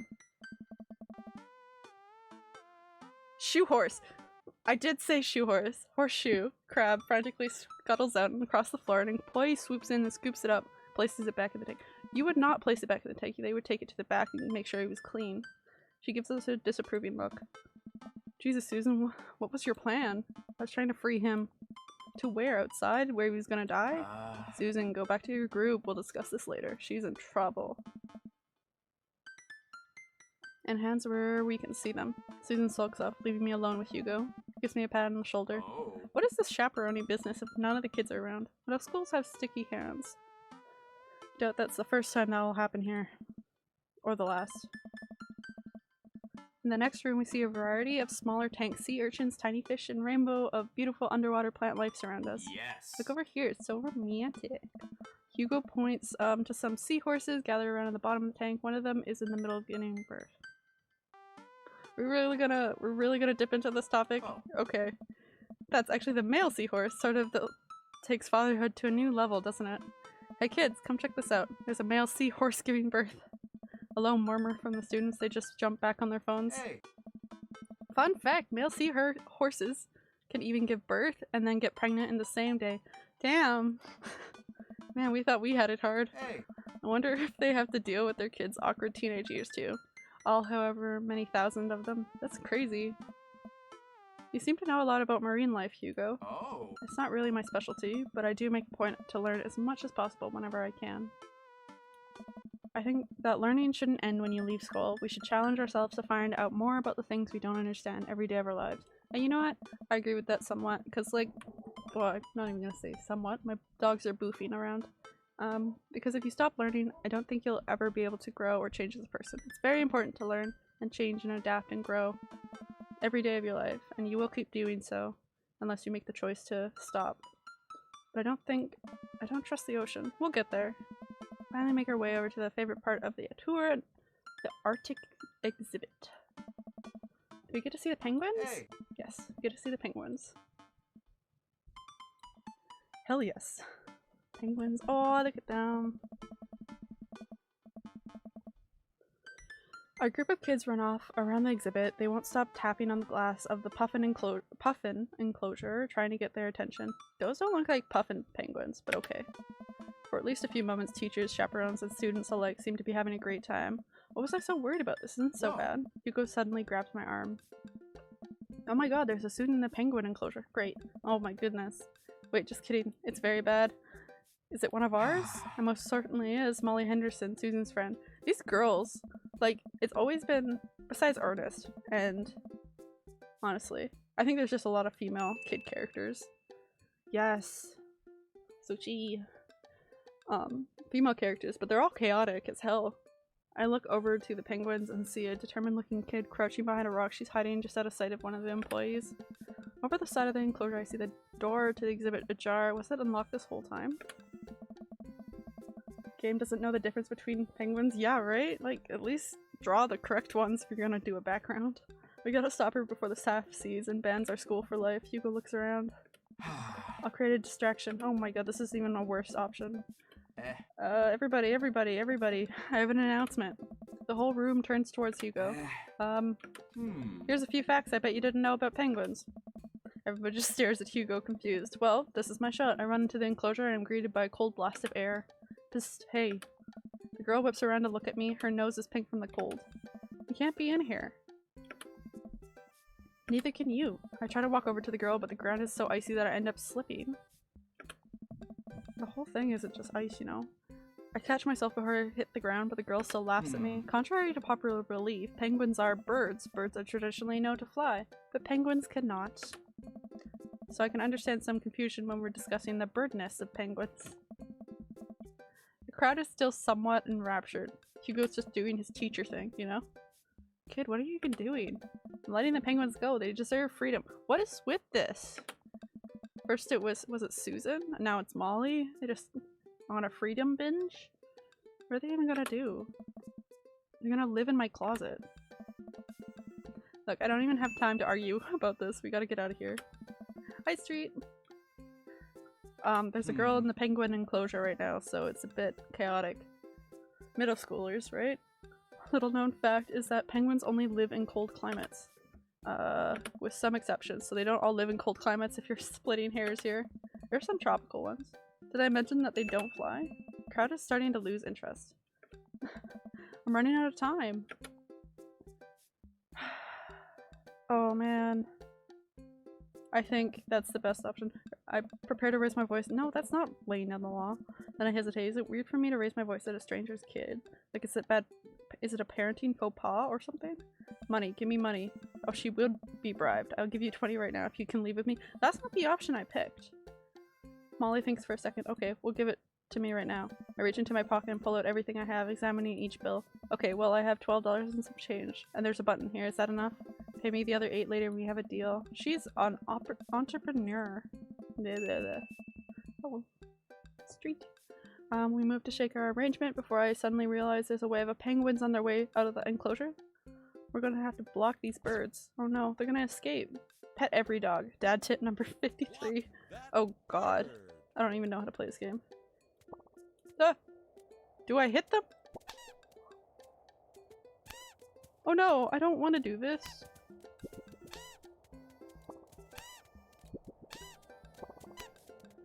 Oh god. This is... Oh god. This is just me throwing hands at birds, literally. How am I supposed to stop them?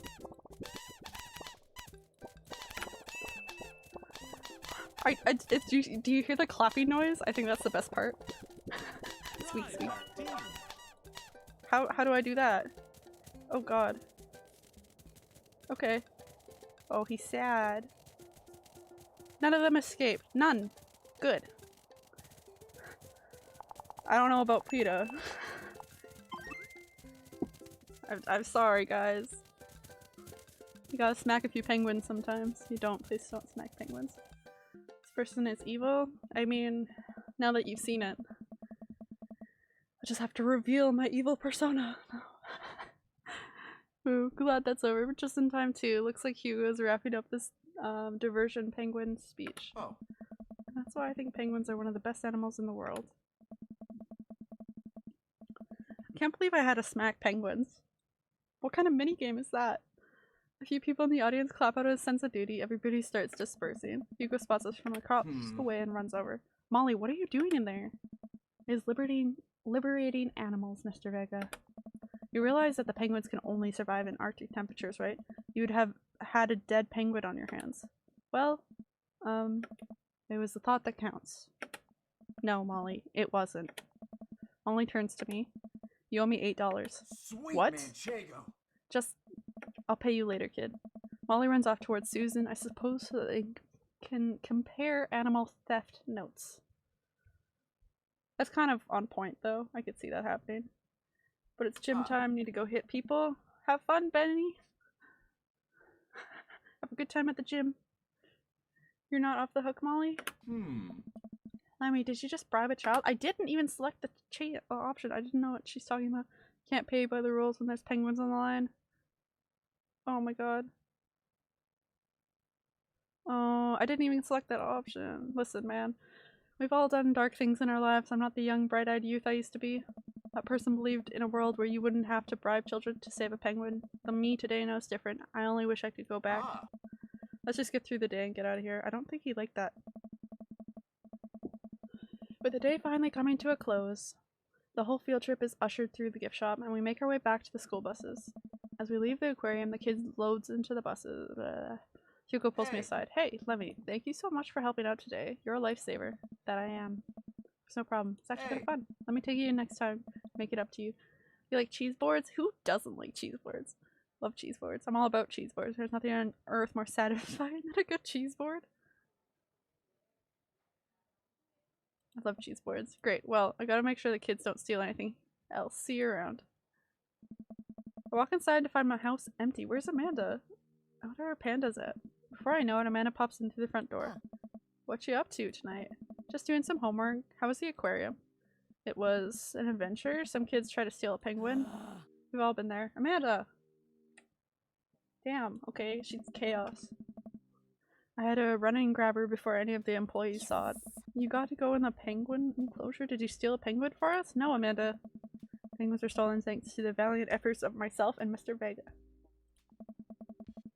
It was nice getting to spend time with Hugo, though. I'm surprised he helped complete a covert op. He's usually kind of a what? Kind of a stick in the mud? He's a teacher and you're the students. He's actually pretty cool. I had a good time with him.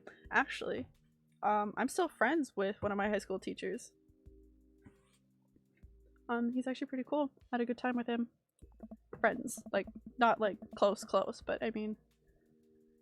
Alright, too much adventure for me today. I'm gonna go rest my eyes. I mean, take a nap. Here's the difference. You'll learn when you become a father. Good tire pressure is essential. Date complete. How many dad points? Daddy points. Oh, I got the same on both. A+. So it's not bad. It's not the best though. I think I had S rank on both Craig and Damien. Welcome. You've got The last option is Robert. Oh. Are you up to anything tonight? Hugo and I were planning to go to the art walk downtown, where we were wondering if you would care to accompany us. I'm thirsty.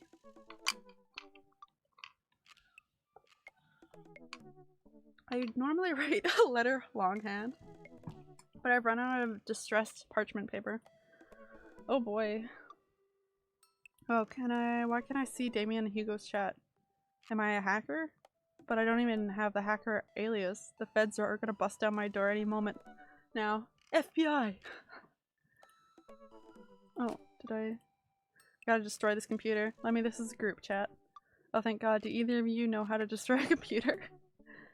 You can run the Derek boot and nuke from a startup flash drive, but once you're done with that, it's best to physically destroy the platters altogether. Damn, Damien's got... He's all about the Victorian time? Are you a hacker? He's all about the Victorian time, but apparently he's very well versed in technology. That's really weird. I guess everybody has their hobbies. Victorians were well versed in information security, I'm sure. Lemmy, do you want to go see some art or not? Art is cool, let's go see that art. Burden has better than a bird in the eye. Yeah, that's true.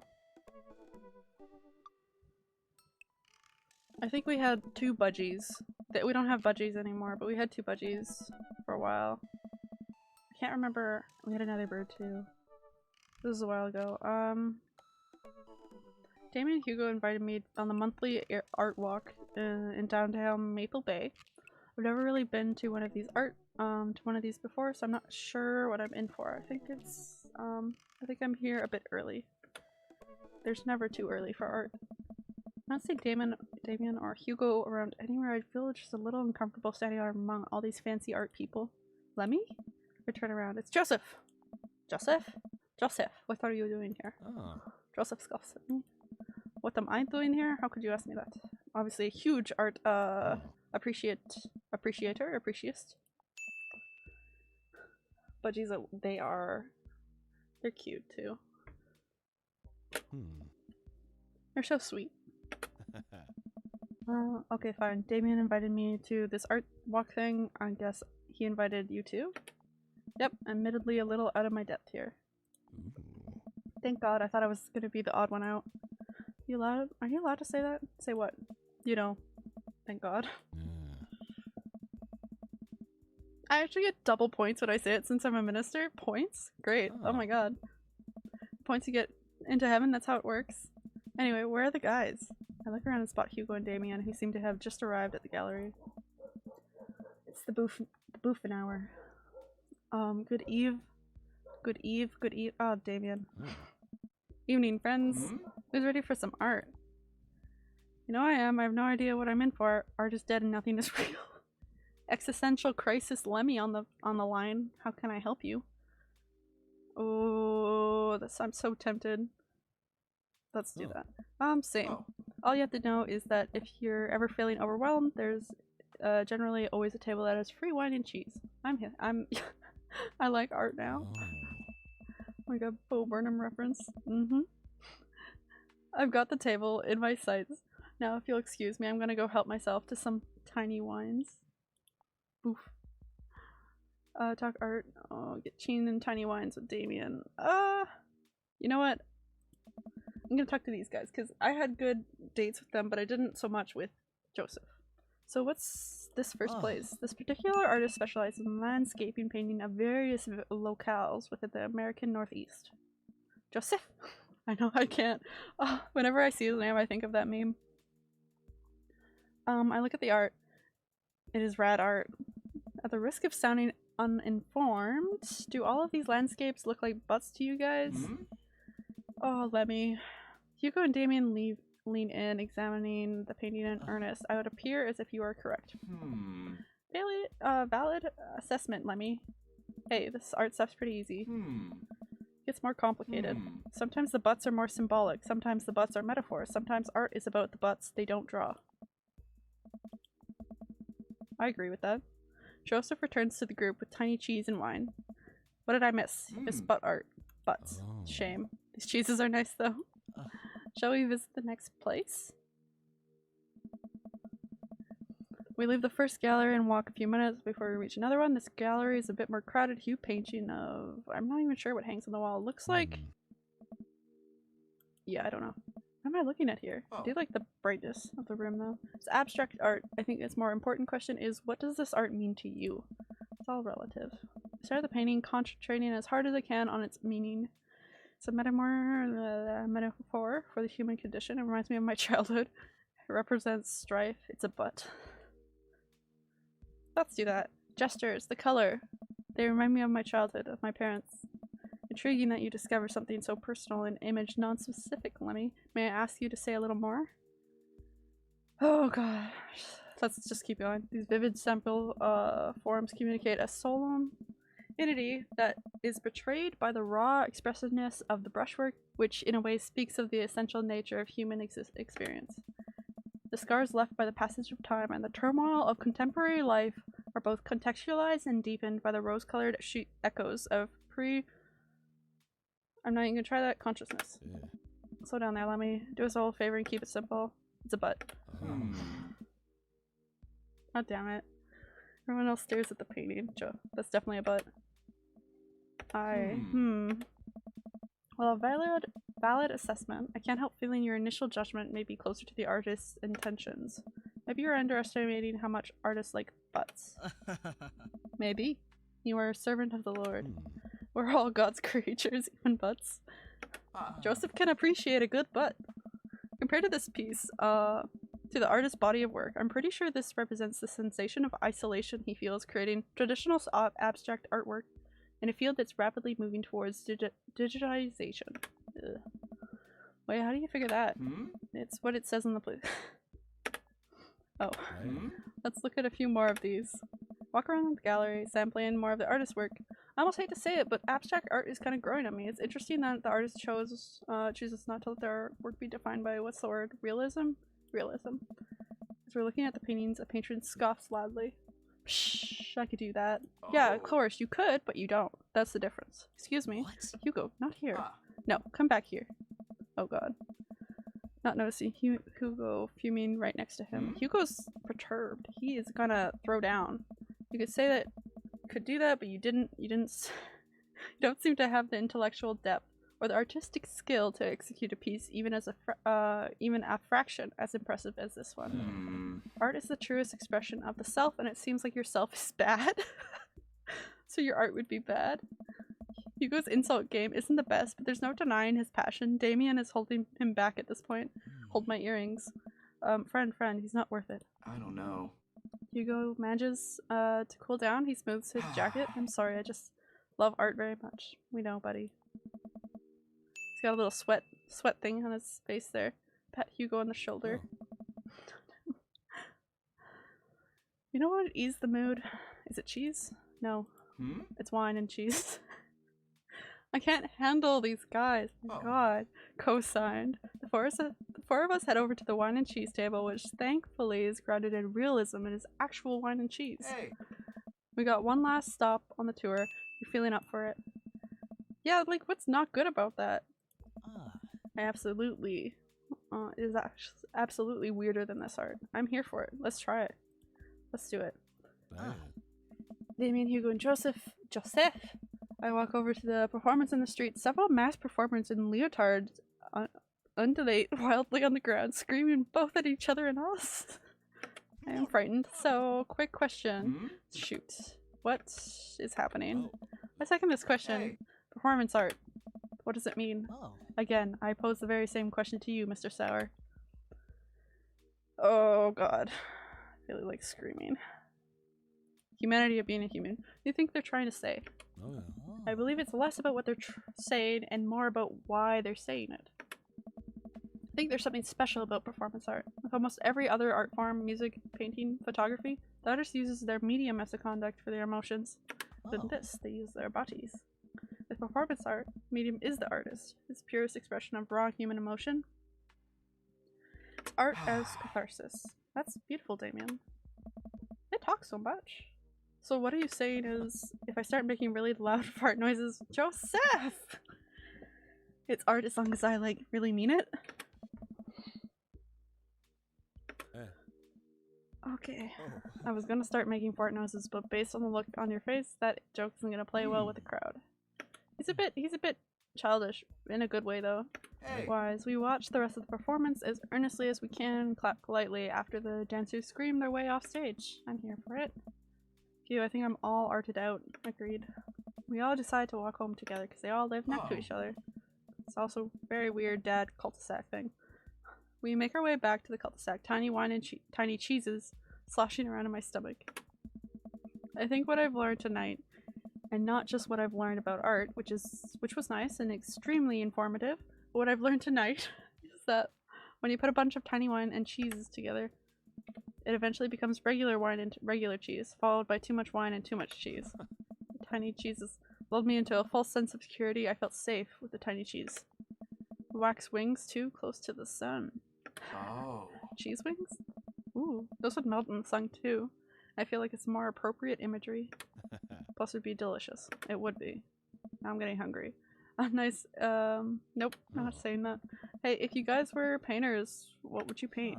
I actually dabble in oils. I mostly paint landscapes. I'm not very good, but it's a nice way to pass the time. I think I would focus on personal portraits of people in unique professions, like, for example, luchadors. Okay, you do you.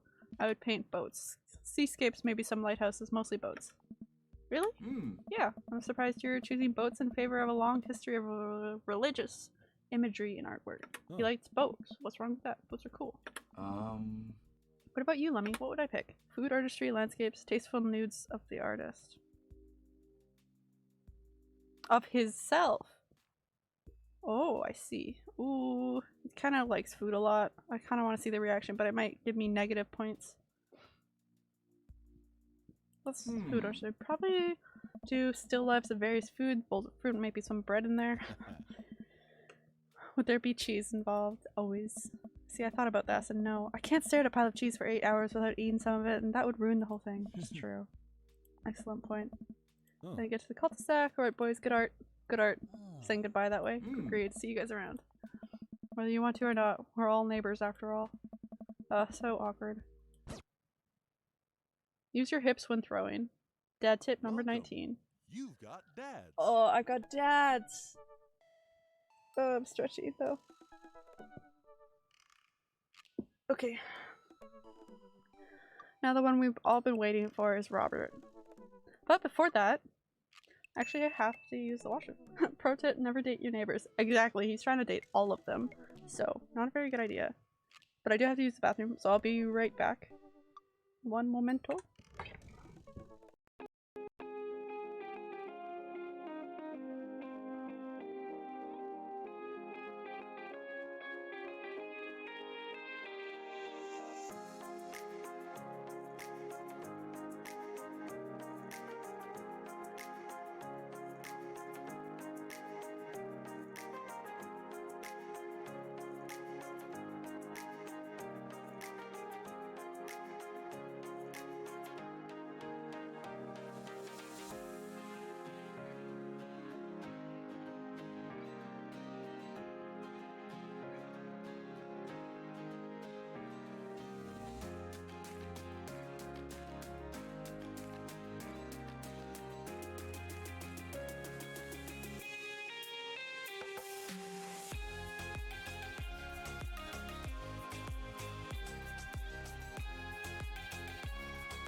I'm back. Almost 3 minutes, but it wasn't. Now, the dad we've all been waiting for that we actually haven't seen his children at all. And we think he doesn't have custody of. Where you been? I had to use the washroom. I tried drinking a lot of water. Because I'm dehydrated constantly. Okay, Robert Small. What a name. When the internet gains sentiment serial killer Robert. Let's go. Exactly. Internet gains. Yeah, I can't remember how to say that. And decides to destroy us all. You'll know it. Use this information against us. Okay. He got lost in China for 3 years. On a Friday night, you are most likely to make a deal in an alleyway. Oh right, he deals drugs too. Forgot about that part. Have it go badly. Who's the cop? Was it, Guy Como? I trusted Guy Como. You had one thing to take with you to a desert island, which would be a gun. Bullets, maybe? If you had a gun. What are your turn-ons? Don't talk to me? What did you want to be when you grew up? A grifter? I still don't know what a grifter is. What's your favorite movie genre? Italian neo-realism. What's your favorite? Yeah, he was in Italy or Spain? I can't remember, and he was like a chef. Apprentice. What's your ideal date? Grave robbing. Don't do that. Why do you never leave home without at least 4 knives? Here's the serial killer part. I spend a lot of time thinking about you ever really look into a rabid animal's eyes? I don't really come across those quite often. Let's give it a try. I'm pretty sure I'm nullified from being able to date him though. Always bring a war chest. Robert was pretty nice, a little odd but nice, and ruggedly handsome. We should hang out. I type a message to him on Dadbook. Watch me get shut down. Hey Robert, good seeing you again at the cookout. Wanna grab a drink? We literally went to his house for dinner. Another couple seconds, hoping he'll message me back. Hey, it says he read my message. Is he ghosting? Gonna watch cat videos. Start down the rabbit hole of cat videos and Robert quickly vanishes from my mind. I didn't realize how long I've been doing this, but by the time I watch maybe the 30th cat video, Robert pops back in my mind. I jump back over to Dadbook to see if he's responded yet. Nothing. Well, I guess the guy's busy. Might as well make the best of my day. He's read it though. It's definitely being ghosted. Walk around the living room and then I sit down and turn on the TV. What's on? Ooh. Food channel. Oh, Meat Hell is on. You have 10 minutes to cook a 5-course meal that must include these ingredients: steak, lemon, meringue pie, paper clips, and a hammer. If you are unable to finish cooking it, or if any of these ingredients are absent from the dish, we will release the wolves. Oh my god. I'm not kidding. Please help us. I lose several hours to whatever the hell that was. Sighing, I get up and walk around the house. My stomach grumbles. Time for lunch. Well, I guess it's time for old Chef Sour to cook a gourmet delicacy. I don't know, Baked. I don't know. I walk over to the Meat Hell is like a play on Gordon Ramsay's Hell Kitchen. But that one didn't make much sense. I walk over to the refrigerator and open the door. Oh, microwave some eggs, please don't. Mustard jar, please don't eat that. Make a sandwich, that's more normal. Make a sandwich in its entirety while standing there. Who needs plates? Whatever. It's his kitchen. As a sandwich, a lost art.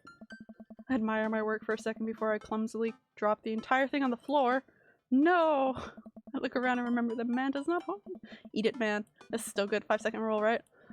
I reassemble the sandwich, peeling pickles off the floor. No, it fell out completely and put them back where they belong in my mouth. Wait, I'm a wreck. I finish my snack and walk around the house some more, bored. When's Amanda coming home? This is the life of a dad. Just remember something. When we were packing up the old house, we found an old basketball hoop that would hang off the door. It would really bring the living room together. I wonder where I put that. We're gonna go play some basketball? Spend a couple minutes poking around the new place until I find it. After installing it above one of the doors in the living room, I'm ready to dunk inside the house. Okay. Come on, slam. I leap from the free throw line and rocket that sucker down the net. The crowd goes wild. And welcome to the jam.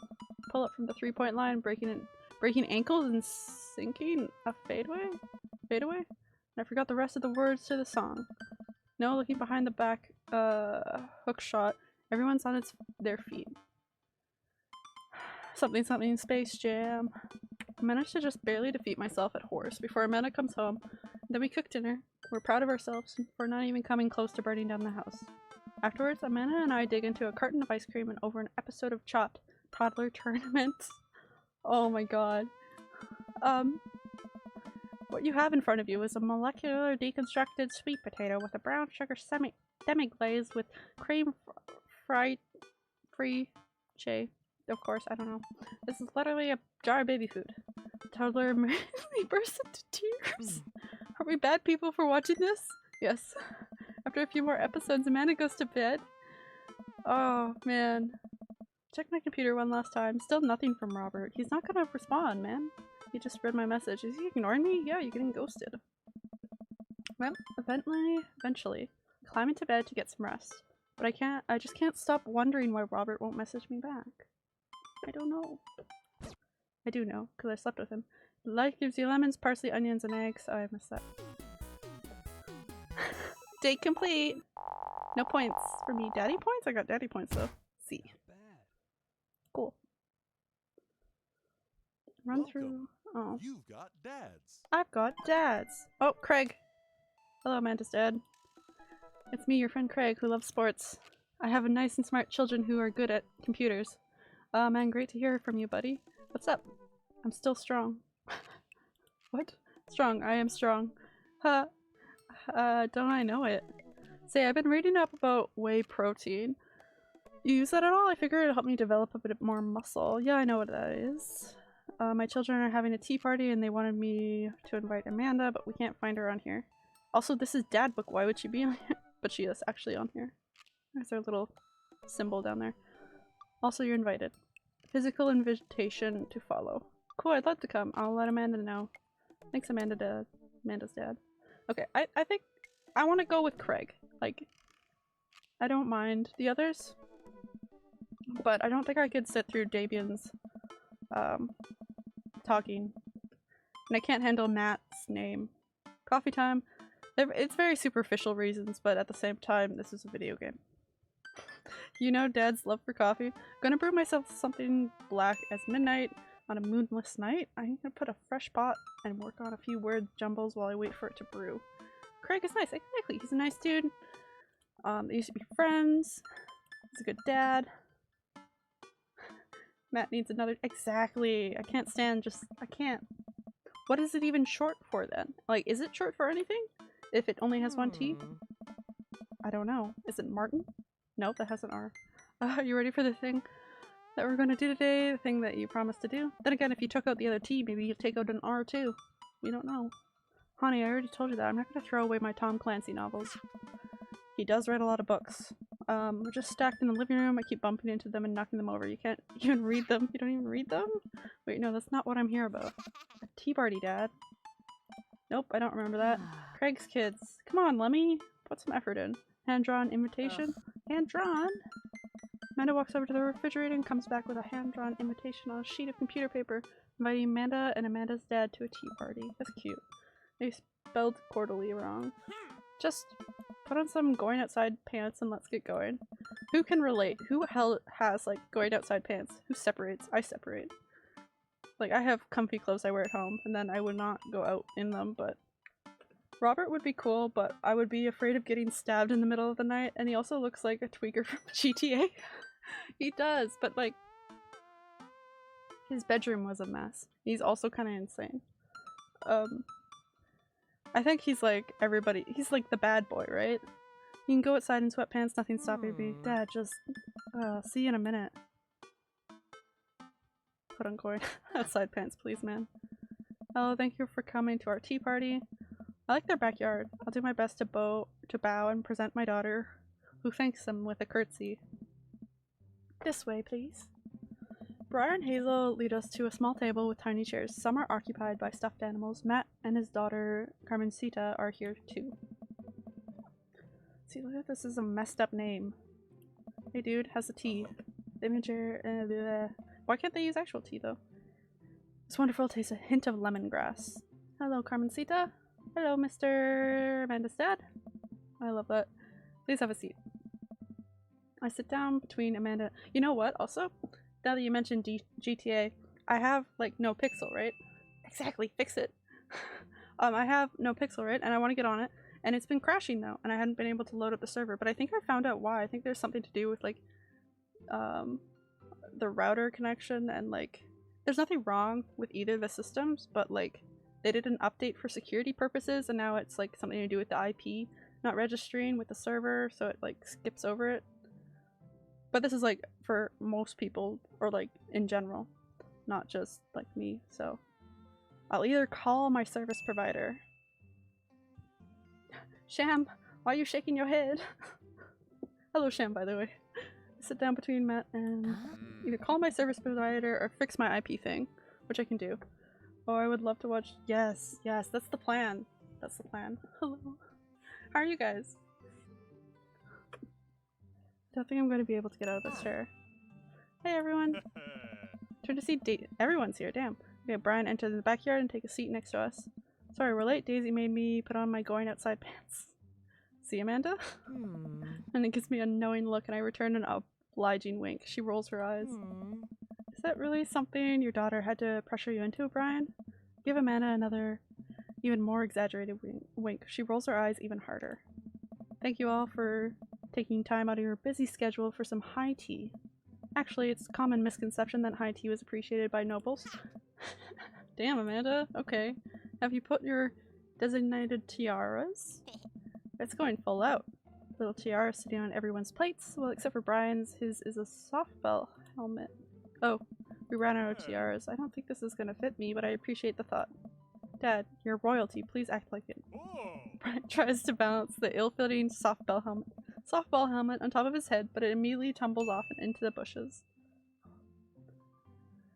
What type of RP do I do? Well, I haven't dipped into the GTA stuff yet, and like, because it's like my first time gaming, like this is really, like this year was my first time doing gaming stuff. I did play The Sims a bit prior, but we'll see. I do have a character planned out. I don't know if I'll change some things about her yet, but it's all on my Discord. Yes, Sims 4. I played 2, 3, and 4. Brian tries to balance the ill-fitting softball helmet on top of my head, but it immediately tumbles off. Okay. I'm playing it recently. Ooh. Lots of good things out. I could probably recommend some good mods if you're into that. Craig comes out with a teapot and a tray of sandwich cookies. Dad, is the tea ready? Yeah, it's been seeping for a while now. Yes? Yeah. Okay. I'll hook you up. Awesome.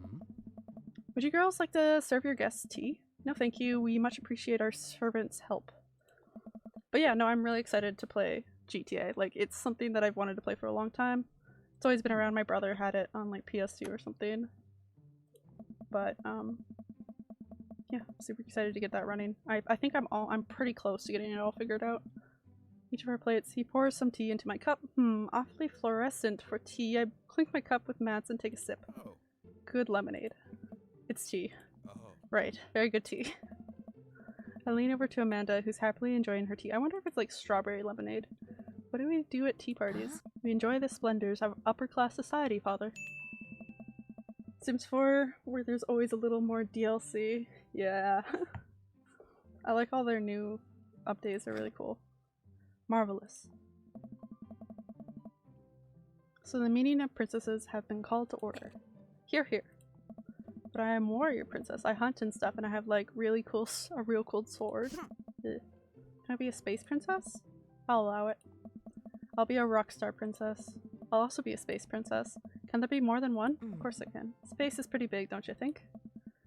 Amanda's got like negotiation, settlement. God damn, what are words? She's good at calming everyone down. I changed my mind. I want to be a space princess too. Dad, what are you? Do I get to be a princess? Duh. Well, I guess that makes me History Channel hacker princess, rude boy princess. Oh god.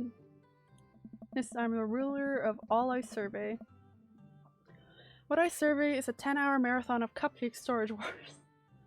What are these TV shows? That's big has it. There you are. Diplomats. Back from getting food. What you eating? What you munching on? I don't think I've seen that one. And they're just having a tea party, so you're right on time. A squad of professional bakers bid on empty storage units and then have to bake 1,000 cupcakes using the only ingredient in the storage unit. Sounds terrible. Boba and burger. Oh, it's been so long since I've boba. Oh. Ah. I think I'll be a landscaper in general contracting for... Okay. Barista princess reporting for duty. A bunger. Burger? Bunger. Oh. Everybody, CrossFit princess here? Oh god. Now, servant. If it weren't for the princess uprising, I would be you serving me. We sipped tea for a little longer. The girls went off to fight dinosaurs as space rock star warrior princesses, I think. Bunger. The new phrase is bunger. They grow up so fast. It was like yesterday that I was helping Amanda throw her own tea parties. Oh. I'm super jealous of the boba though. Did she make you a servant too? You betcha. Carmencita made me actually brew tea for hers. Pitfalls of owning a coffee shop. Oh. Pitfall, your custom blends are amazing. The hibiscus one you gave me a while back was choice. Hey. It's choice. I love that. Ah. It's really nice the girls are getting along. Yeah, I'm really glad we moved to this community. I bet you are, Mr. Dilf Hunter. We are too. Amanda's been kind of a role model to them, you know?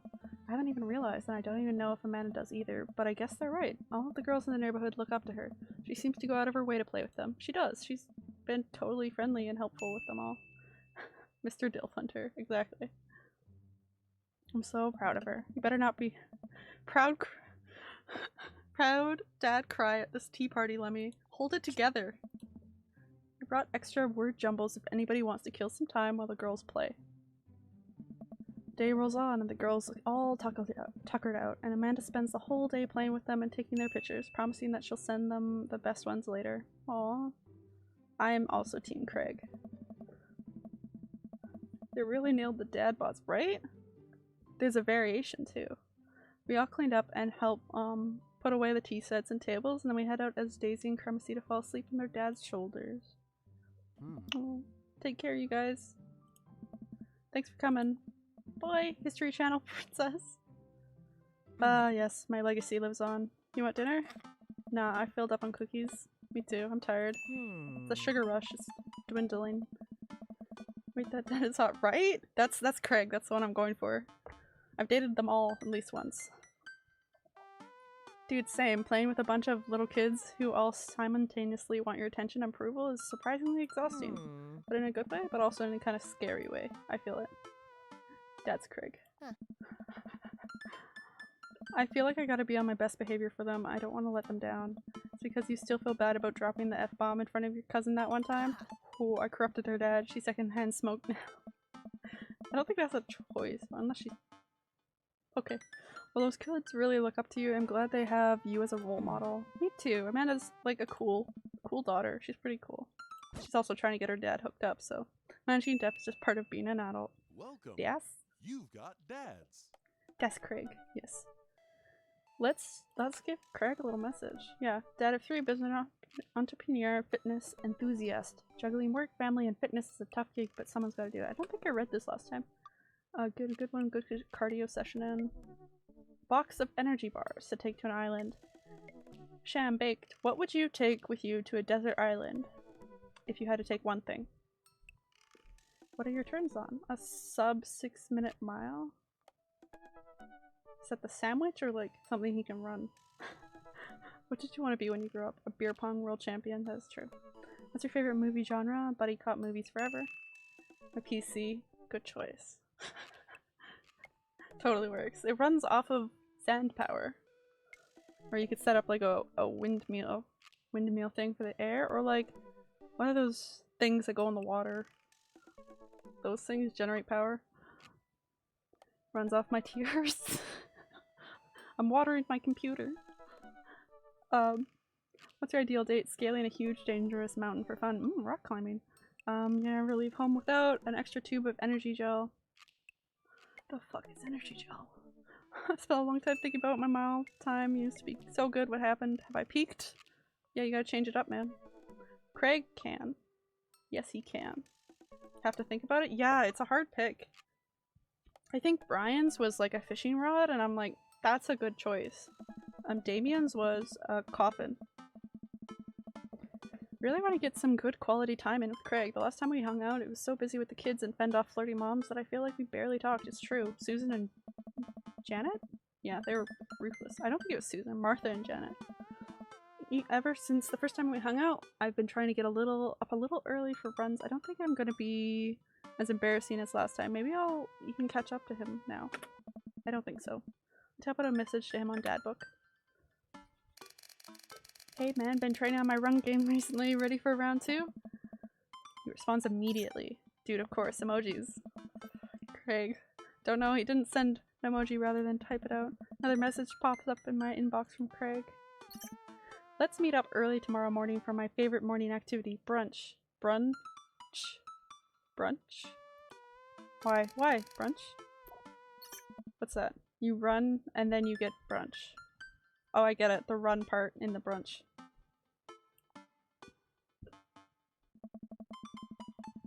I think Joseph's was a boat. For like, what would you take to a desert island? Which makes more sense because you could just leave. Craig and I agreed to a time to meet in the morning, and I have a chance to spend the evening hanging out with Amanda. Are we gonna watch another one of those weird ass TV shows that this game has? Pizza tonight? Again, we can't do like a salad night. Dad, are you on a health kick? Not yet. I formed a committee to examine the possibility of being on a health kick. They haven't returned with their findings. Aww. Dad, if you go on a health kick, then I'll have to go on a health kick by virtue of being under the same roof as you. I don't know if I have the constitution for that. The committee is still out. I'm sorry, Amanda, it's time.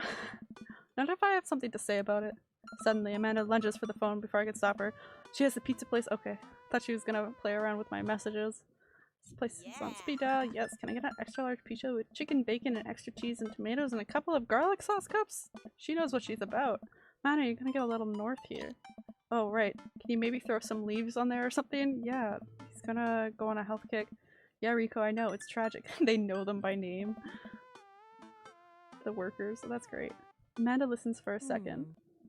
Hold on, I'll ask. Dad, is oregano a salad? It's a herb. Okay. It's not a salad. Can't blame me for trying. Nah, Rico, I'm talking about to my dad. We'll just go with meat lover's fantasy. Sure, say hi to the wife and kids for me. She always says it. It's so weird. I was thinking about a live aboard catamaran, but now that you say boat, it seems unoriginal. No. It's a smart one. I didn't think about that one either until Joseph's date. So, what did I say even? I don't remember what my choice was before I started talking about it with everyone. Rico says hey. The food gets delivered and we plop down on the couch to eat some pizza. Just be careful, running is a gateway drug. It's a slippery slope, Dad. First you go on a couple light jogs and before you know it you're converting the garage into a home gym and renewing your subscription to that some sort of weekly kombucha delivery service? That's weird. Question. Shoot. What's kombucha? I don't like kombucha. Though I haven't had a lot of it. So you aren't too far gone yet? I'm just giving you a hard time, Pops. I'm really happy you're running more and caring about your health. I want to keep you around as long as possible. Aw. Thanks, kiddo. Speaking of which, I'm running with Craig tomorrow. You gonna be able to keep up with him? I mean, the pizza might not feel good in your stomach after. And like, if you're like stuck on an island and you had the live aboard catamaran, that could just be where you're docking. That's your personal island now. We laugh and eat more pizza, then it's probably healthy in the name of carbo loading. I call it a night early so that I'm ready for tomorrow, but you're gonna feel like gross because of the pizza. When I first started running in the morning, it was pretty hellish. Now that I'm a few sessions in, it admittedly has become a little easier, despite it always ending in me drive heaving over a trash can. Damn, he's pushing himself too hard. Is that what the runner high is? Just dry heaving? Ugh. I lace up my tennis shoes, throw out a t-shirt from a writer's summit, I went to 20 years ago and then head out the door at a moderate jog. Craig is already outside with River Structure's chest. You shouldn't run with a baby Structure chest. He's dressed head to toe in color-coordinated running gear. Wow, it looks like a total schlub next to this guy. Hey, bro. Morning, Craig. Look at the baby, so surprised. Oh. But, best as she can. We're taking it to the limit, aren't we, kiddo? Goo. Oh, what an intelligent speaker she is. So grown. I know what that means. Craig hands her a stuffed toy, which makes me her smile ear to ear. Aww. That's Arnold the capybara. Sometimes it's the only thing that'll get her to stop crying. You know what? I haven't even seen her cry once. Anna had a stuffed panda that she carried around everywhere. She would have a tantrum if we even tried to wash it. It was gross. You know what my parents did? It was really smart. I had a favorite doll, right? But they bought multiple of the same doll and used it for different areas. So like there was an outside doll, there was the doll I slept with, there was the doll that I play with, and like if anything happened they could just replace it because they bought multiple. So you've been running lately? Every morning for 30 minutes is doing better than me. Basically an athlete, elite athlete at this point. Well, I'll try and keep up. So where are we headed? I was thinking that we could do a couple laps around the park. Okay, that sounds reasonable. We can do some hill climbs up a slope. No, I take that back. I choose a seaplane. Gotta be a seaplane. The AG600 is about the size of a Boeing 737 and can travel about on one tank. Wow. I mean, yeah, you could just leave pretty fast. The first one off the island is big. He's just like, hi. We're all on our individual islands. Sham's crying over a laptop. I have a coconut. I can probably handle that. But he can't, Baked can't stop and save us because he needs to do that trip. He needs to get back on land. Maybe he'll send a ship our way. Later though. Maybe he'll save us. Then we'll close it off by doing some wilderness survival hike running to increase our agility. Please, no. I'm suddenly struck with the overwhelming need to crawl back into bed. We can land in the ocean. Yeah. Will you have enough gas to rescue all of us though? That sound okay to you? I just like throwing some time murder sprints in there, but I'll go easy on you since you're a beginner. It's big enough to save everyone. Perfect. Big has a plan. That sounds like something I'm able to physically do. Great, let's get started. Murder run. Craig and I finally arrive at the park. A few other lone joggers make their way around the perimeter, and River waves enthusiastically at everyone we pass. That's so cute. It's a lot more peaceful in the mornings, aside from the birds chirping and River gurgling away in the stroller. She's in a stroller, but not on the chest, but she's drawn on the chest. Okay, it's pretty quiet. Alright, good warm-up. That was the warm-up? Oh god. Like, you don't need to do this much cardio. Let's start the show. I don't know how to fly it, so probably... Oh. I mean, eventually you'd figure it out, right? There's only so many buttons that you can press until you have no more buttons to press, right? I think there's also manuals somewhere, usually. But wait. Craig reaches into his bag and tosses me a water bottle. I fumble it, but thankfully don't drop it. I mean, if it was between staying on a desert island and learning how to fly a plane, I think I would, like, do my best to learn. If I could. I'd give it a shot. Then again, if it was like, we only have so much gas and trying it out would damage it, it would be a very tough decision. I take a long drink from the water bottle. I don't drink enough water. Me too, Lemmy. I look down and pick up Arnold, River's toy, and hand it back to her. Must have dropped this. Oh. You ready? My body is collapsing in on itself. Oh god. Yeah. Let's do the murder sprints. We finally finish our however many teeth lap. 10th lap around the park. I'm breathing heavily, but I can't believe I actually didn't lose Craig. He's even breathing heavily too, which makes me feel a little better. I look down at my shirt and notice I'm drenched in sweat. Huh, it almost looks like a frowny face. That's one. That's one what? What? Yeah, I feel the same. Bro. Just kidding, good hustle out there. I'm really impressed. You're way better than the last time I launched you off a treadmill. Oh, right. And then there was like this, Wii kind of music that got me, copyrighted on YouTube, but then I fought it and I won. Just kidding. Good hustle out there. I'm really impressed. Way better than last time I launched you off a treadmill. Yeah, man, you really pushed me to my limit just now. I can't believe I held on. Sometimes you just need someone there with you to push you to do your absolute best. I'm glad I could be that guy, bro. It's so much easier to work out with someone than on your own, I find. But I guess everybody's different. So, who's ready for hill climbs? Please stop, Craig. Blap. There's my little cheerleader, Lemmy. You ready? Okay. You bet. God damn it. Craig takes me to a separate portion of the park where there's a steep hill that seems to go up forever. I strained my eyes to see some other joggers at the top. So what do we do now? We run up that thing. That looks like a lot. I don't like running up hills. There's two things you need to know about this hill. One, don't stop running until you get to the top, and two,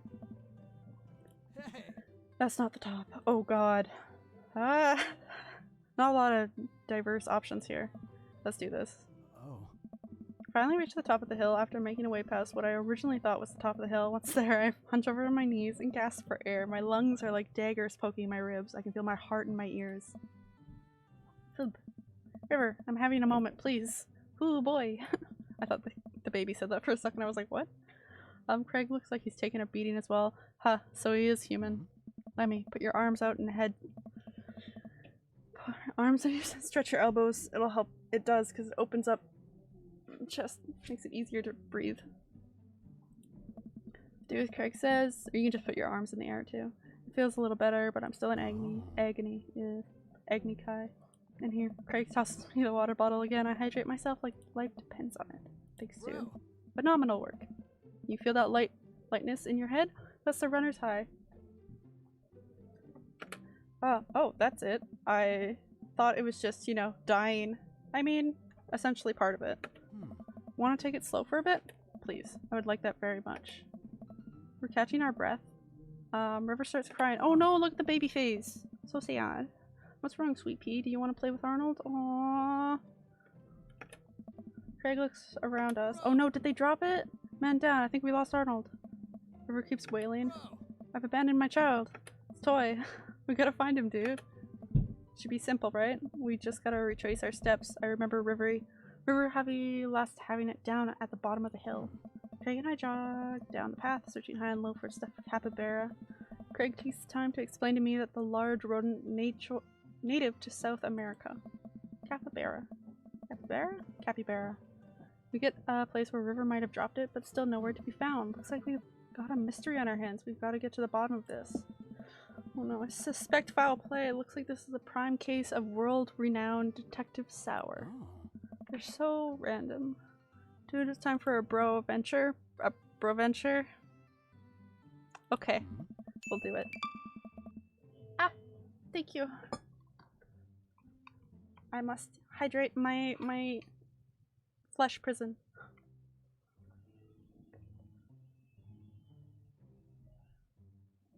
Ugh. I'm hydrated.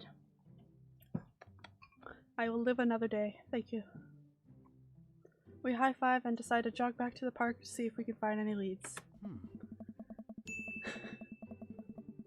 Drink that water. So it looks like a couple more places to check and some bros around here we can interrogate. Oh, it's flesh. I almost said it's flesh time. It's detective time. Flesh prison or meat cage? A little bit of both. I mean, we still got the meat part and the flesh is on the outside of the meat. So it's flesh prison, a meat cage, and a skeleton. Dude. Wait, who's a good cop and who's bad cop? Think about it for a second. Well, I think with your stature and overall resilience, you would make it an intimidating bad cop. But on the other hand, you do have an adorable baby strapped to your chest that softens the edges a bit, but she's crying, isn't she? All valid points. I think you would make a great good cop because you're... Okay, let me just try to... He's pretty anxious and competitive. Lemmy kind of annoys me, actually. A little. But he's funny too, so. But then again, I've seen how you get when there are too many commercial breaks during a show, so you have the potential to be a scary bad cop. True. I don't want to have to watch Meat Hell in 3-minute segments with 5 minutes of commercials in between. And they're loud. The commercials are too loud. I just want to watch my show in peace without people yelling at me to buy wiper fluid and stuff. You know what? I don't think I've actually watched TV in so long. Like, because TV shows and Netflix and all that jazz, right? I don't think I've actually honestly watched a TV channel. Every time you say Meat Hell, I think of Meat Canyon. What is Meat Canyon? Is this a place or a thing? What noun? Describe it. Let's place it moment by moment. Smart. So, where to? Protective. Oh, it pains me. Instant pain. Oh, I selected that by accident. We make our way over to the small playground at the edge of the park. A couple of kids have played on the jungle gym while parents watch on the nearby benches. Over on one of the bench, I spot a familiar face. Interrogate Joseph. Try to calm River down. Move to another part of the park. Look for clues. Craig and I, 2 grown adults, walk into the playground and begin examining it meticulously for clues. There's no forensic evidence here. No stray capybara hairs, at least. After searching fruitlessly for some time, we look up. All of the parents are staring at us. We smile and wave, and we awkwardly slink away. We head back to the playground. Let's talk to Joseph. Let's see what Joseph's up to. It's an artist. Meat Canyon is an artist? Or is a piece of art? Is that their name? Or alias kind of thing? Please. We jog over to Joseph, who seems to be engrossed in his book. Joseph. Joseph? That's their alias. Okay. Meat Canyon. I mean, you do you. Meat Canyon. Joseph nearly drops his book. Hey guys, didn't think I'd see you too. I wonder what his art medium is. Is it meat? Are you exercising? Sure am. You know me, I just love to run and be healthy. That's the kind of my whole thing. He's such a liar. What are you reading? Oh, just a book on knots and rope tying. He likes the nautical books. Or boats. Boats! Oh!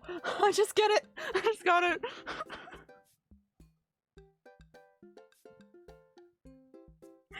Okay. I love that. I love that they snuck that in. Oh god. Oh god. I love that hesitation moment. I didn't even get it at first. Right. Say, you didn't happen to see stuffed capybara around here? What's a capybara? Oh, god damn it, Joseph. Joseph!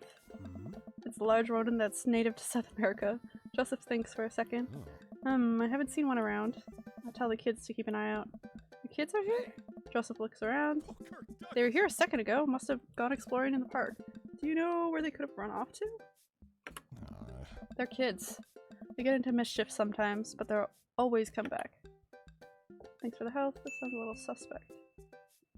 I don't think it sounds suspect. Meat Canyon makes YouTube videos which are wholesome. Not bad. Thanks, Joseph. We'll let you get back to your rope book. Super wholesome?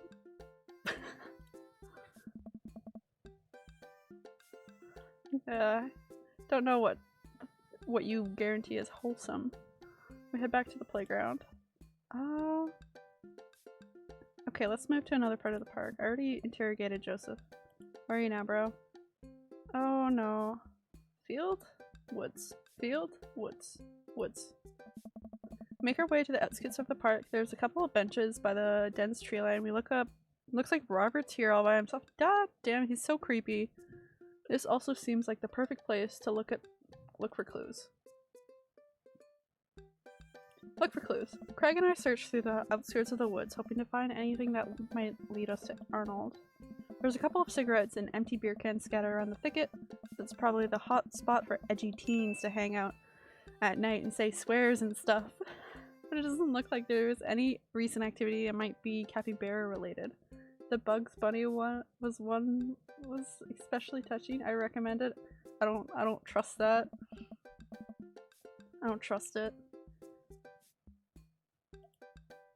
I don't trust it. God damn it. Meat Canyon is already sus enough as it is. Hey Rob, don't call me that. God damn. Okay, hi Robert. Have you heard of Happy Trees? Yeah, have I heard of Happy Tree Friends? Of course I have. I guess I mean their era on YouTube is, I don't know if it's thriving still or anything, but yeah. Okay, hey, buddy. I don't know. What are you up to? Hey. Thinking. This is my thinking bench. Okay. A solid 2 or 3 hours of brooding per day, filling quotas. Have you by any chance seen a small capybara around? Stuffed capybara. Capybara is a large rodent native to South America, I know. So you have seen one? A stuffed one, not a real one. That would be weird. Everything about this is weird, Craig.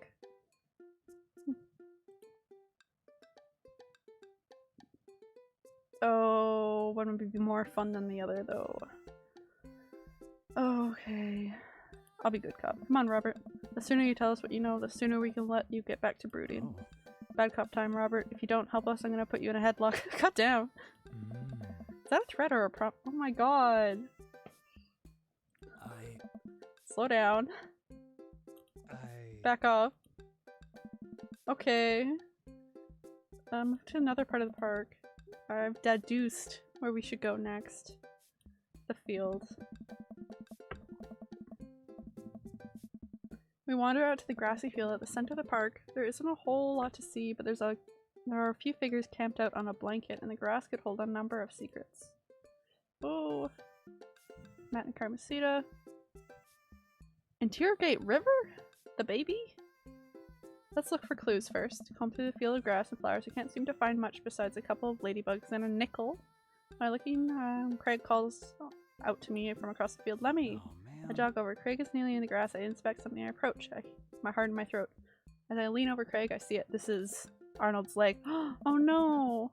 I put my hand over River's eyes. No one should have to be subjected to this senseless violence. I guess a dog got it. Oh my god, what? Who or what would do this? I don't know, but now I think we might be dealing with something beyond our grasp. Can't look at this anymore. I turn around, trying to wipe the image from the stuffing strewn across the ground from my mind. We're running out of time. We may already be too late. Bag and tag it. Let's keep moving. We maneuver back to the field. Let's talk to Matt and Carmesita. Okay. Carmesita spots us from across the way and waves. She's sitting down with her dad on a sunny green patch of grass. We jog over. Hey dudes. Hey bro. We just sat down for a picnic. Want some snacks?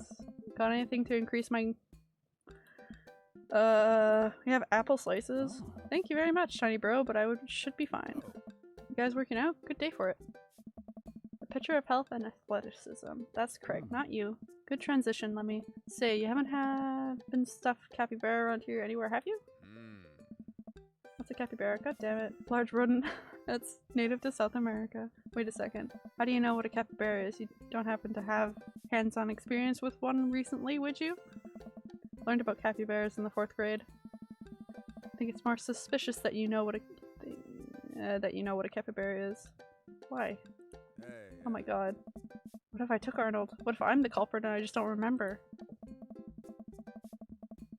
I quickly check my body for the Polaroids I might have kept on my person to remind me of who to trust and who not to trust. He's very... I saw Memento once and I'm pretty sure that's how it works. Nothing. But what if that's what I wanted myself to think?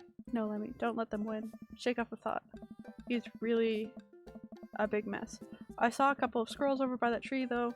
I don't know if that helps. But if you want to see some cute squirrels, you should definitely check it out. Thanks for the hot squirrel tip. Carmesita, hot squirrel. I don't want to read that again. Well, we better get moving. Gotta find that capybara before River here has a breakdown. Good luck. Give me some apples for the road though. Carmesita hooks me up with some road slices and we're on our way. That's true, I did say it twice. That's my bad. Oh, she's still crying. River's screeching is louder than ever. I'm exhausted. Craig is exhausted. Ah, buddy. No. We looked around. Gotta reach out on brunch. Gotta get calm down. Should I interrogate the baby? Was that what they wanted me to do? Thanks, bro. Aw. Inside the house, got him ready for a shower and a gallon of water and a nap. I bet Amanda's still asleep. Daughter. Open her door, find her still in bed, sleepily scrolling through her phone. That is asleep in my mind. I also sleep like that. Afternoon, actually. Right. How was brunch? Well, we had a good time with the run part, but we didn't make it to the rest of the Portman... Huh? To brunch. We didn't make it to brunch. Somehow we lost River's toy, Capybara, on our run. Capybara is dead. Don't patronize me about giant rodents, I know. She's educated. Sorry. Anyway, we looked everywhere for the damn thing, but Craig had to get River home before she went berserk. Oh. So when the run went well though, I was a little worried about your endurance. Yeah, it was rough at first, but I ended up being a piece of cake. I actually feel pretty my legs give out. He's so dramatic. I find myself on the floor of the hallway.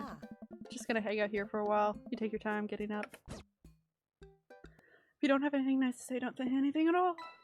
Date complete. It wasn't too good though. Family fun, energy saving dude, baby, detective. Yeah, no, that's a C. My first one was an S. Honestly, the MC is the worst character in the game. Okay. MC. Oh, like the main character. Yeah, it's really anxious. Kind of a mess of a person. And competitive and a sore loser. So. Well, it's been a long day.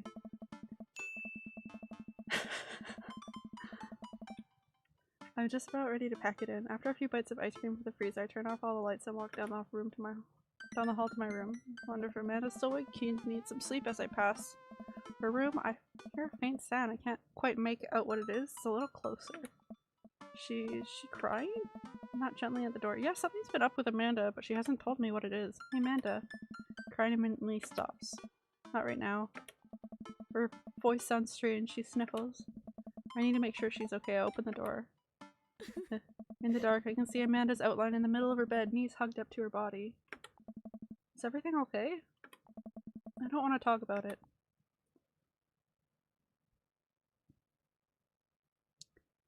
Respect her wishes or ask again? Oh. Let's ask. Did something happen? No, nothing happened. Goddamn, okay. Something must have happened. Amanda, got out! Okay, okay. I quickly leave her room and shut the door behind me. Once the door closes, I can hear her crying again. Wow. What has her so upset? She seemed fine earlier. She's usually so open with me. Did I do something wrong? Is she mad at me? Ugh, I guess if she wasn't before, she definitely is now. I can't even remember the last time she snapped at me like that. I have a hard time falling asleep, but when I finally do, I'm still thinking about Amanda. After a long night of very little sleep, I roll out of bed and make myself a pot of coffee. Amanda should be up for school soon. Maybe she'll be willing to talk about whatever is bothering her. About 10 minutes before she's supposed to leave, Amanda comes out of her room and makes a beeline for the freezer. Morning, Amanda. Morning. Oh. Drops a frozen waffle into the toaster and slams the freezer door. Dramatic. She won't look at me. Yikes. So, anything big going on at school today? No. Okay. Do you need a ride to school? No. Want some coffee? Amanda pulls the toaster lever up and takes her still freezer burned waffle out before it's finished cooking. I have to go. God damn. Amanda picks up her bag and storms out. Like, he didn't. Oh, damn. Okay. He didn't do anything. Okay. I haven't seen her act like this in a long time. It's usually short-lived, but it always hurts. Hopefully this blows over and things are back to normal soon. Sit back at the kitchen table and look at the picture of Amanda and I hanging out on the wall. In it, I teach her to ride a bike. Her face is a mixture of excitement and pure and unadulterated fear. I remember how determined she was.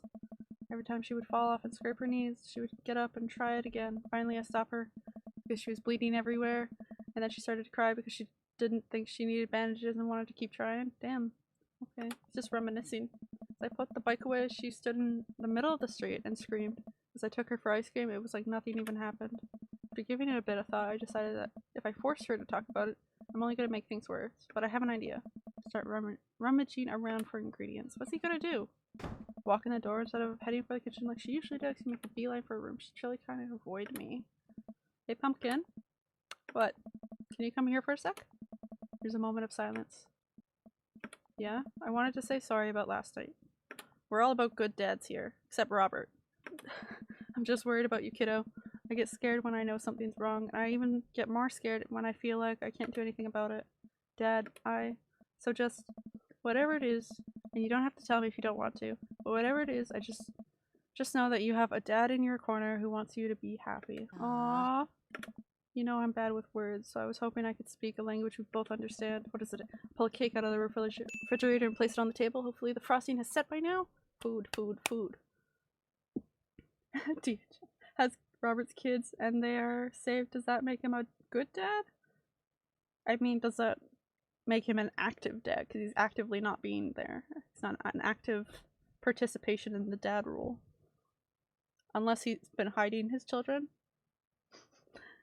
I pull a cake out of the refrigerator and place it on the table. Hopefully the frosting has set by now. Like, I have no idea how many kids he has, or I've never seen them. I don't know. I don't even know if they live in his house. Sorry you're sad, but I support you 100%. That's so cute. It took me a really long time because I ran out of red frosting somewhere around sad and I had to start over. This is beautiful. It's strawberry. Good big old hug. We grab some plates and forks and serve up some delicious cake. So, it's really stupid. They do live at home. Why doesn't he ever let them out of the basement? My god. The house is such a mess there that you wouldn't even find the children. I think that's what it is. Let alone the basement door. But is the whole thing, I know I've been really weird lately and there's just, I don't even know how to explain it. I feel like I might have to make you a chart. I'm listening. Do you want me to take notes? I guess I should start from the top. So, you know, Emma R, she's going to that fancy art school in California, right? Oh god. Emma R. Oh, I don't remember. Yeah. You got it. Wow, proud of you. Yay, I did it. Anyway, ever since she got acceptance letter, I feel she's like drifting away, you know? She's been spending a lot more time with Grace and Emma P. I just thought it was all in my head for a while, but then I found out from Rosie M that both of Emma's, Grace, and Noah all went to a party at Mackenzie F's on the same night that they all told me they were busy studying for Calc AB final. Oh god. Yikes. So, another important piece of information is, god, this is embarrassing. I have a crush on Noah, and that's the thing. What? Whoa, I had no idea. I definitely didn't know that, okay? You're a bad liar. So are you. I learned from the worst. Anyway, so the only person I told about the crush was Emma R, and she promised not to tell anyone. I didn't confront them about the party thing, because I didn't want to start drama, so I kept quiet and kept going on about my business. High school drama. Fantasize. Then one day I invite everybody out to get nachos at the mall, and after not texting me back for like 2 hours, even though none of them ever put their phones down for like more than 60 seconds, they all say they're busy, like, simultaneously. Oh, they're ghosting her. This is not cool. She's supposed to be our best friend. So I tell them, never mind, I just eat nachos at home, right? But then we are out of chips, and I really, really wanted nachos. Totally understandable. So I go to the mall anyway, and I get the food court, and who do I see there but Grace, Emma P, Emma R, and Noah, all hanging out together and eating nachos without me. Holy shit. What?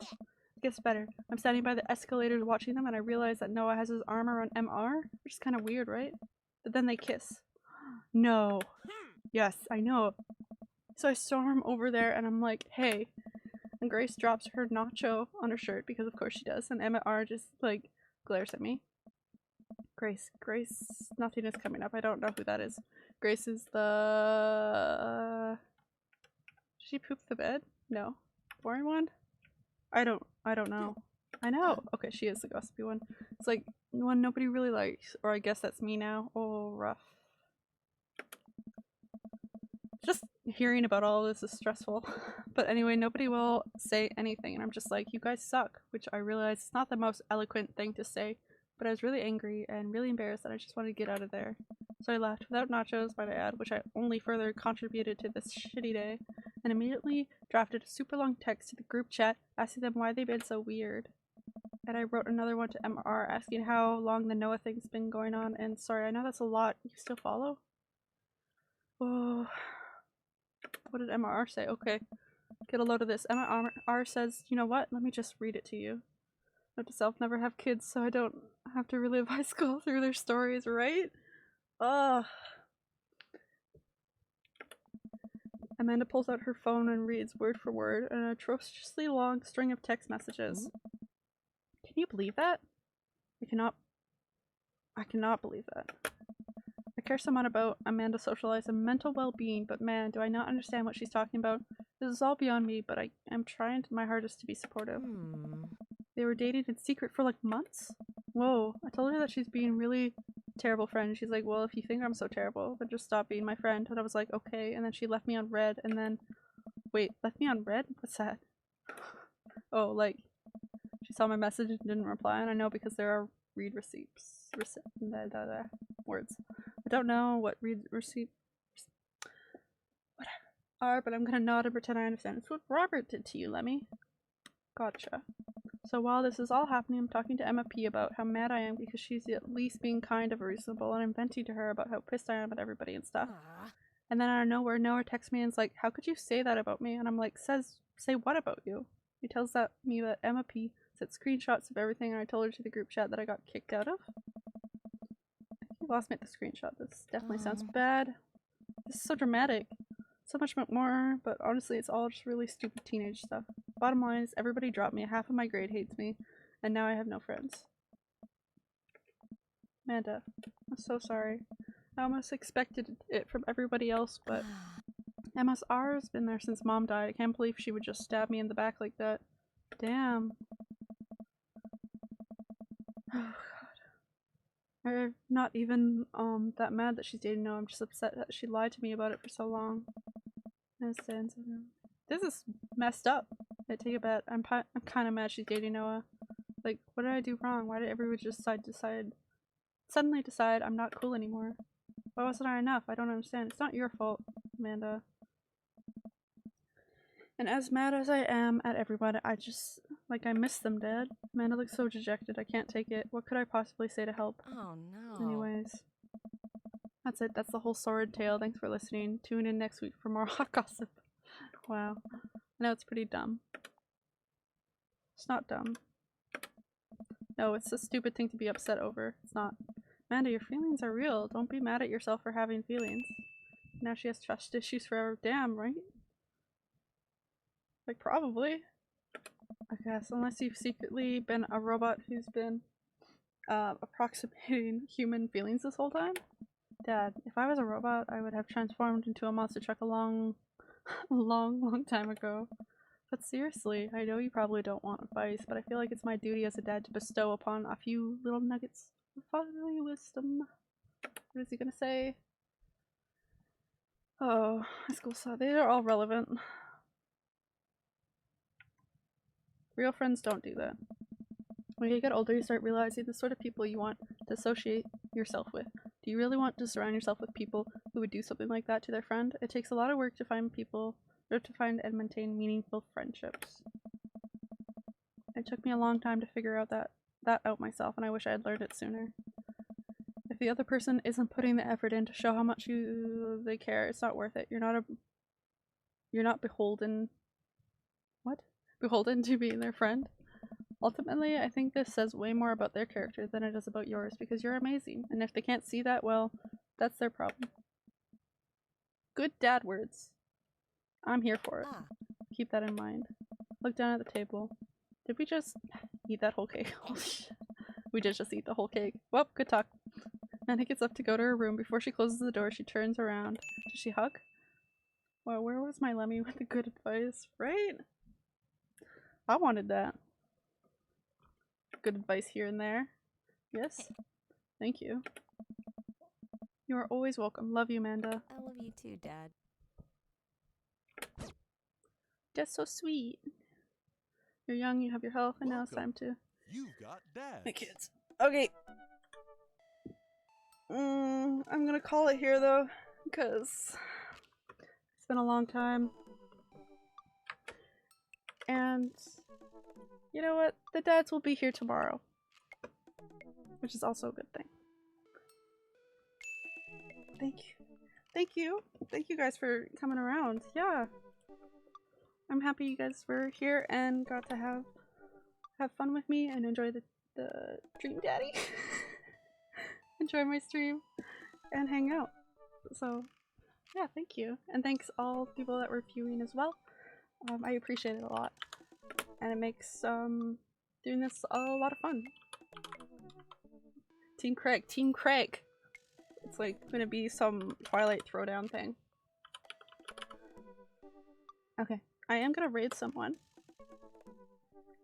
And we're gonna go see them. I think they're also playing DreamDaddy, but they're doing like a charity stream for 24 hours. So go say hi. Yeah. Thanks again for stopping by. Hope you guys have a great day. Bye.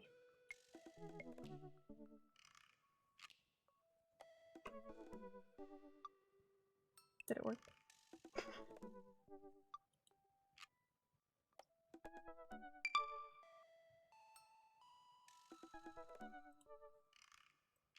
Does she want a bucket?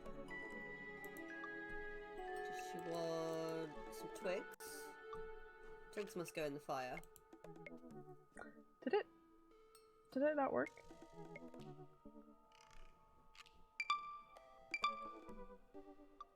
What is that? Is that food? Oh, it worked, thank God. No.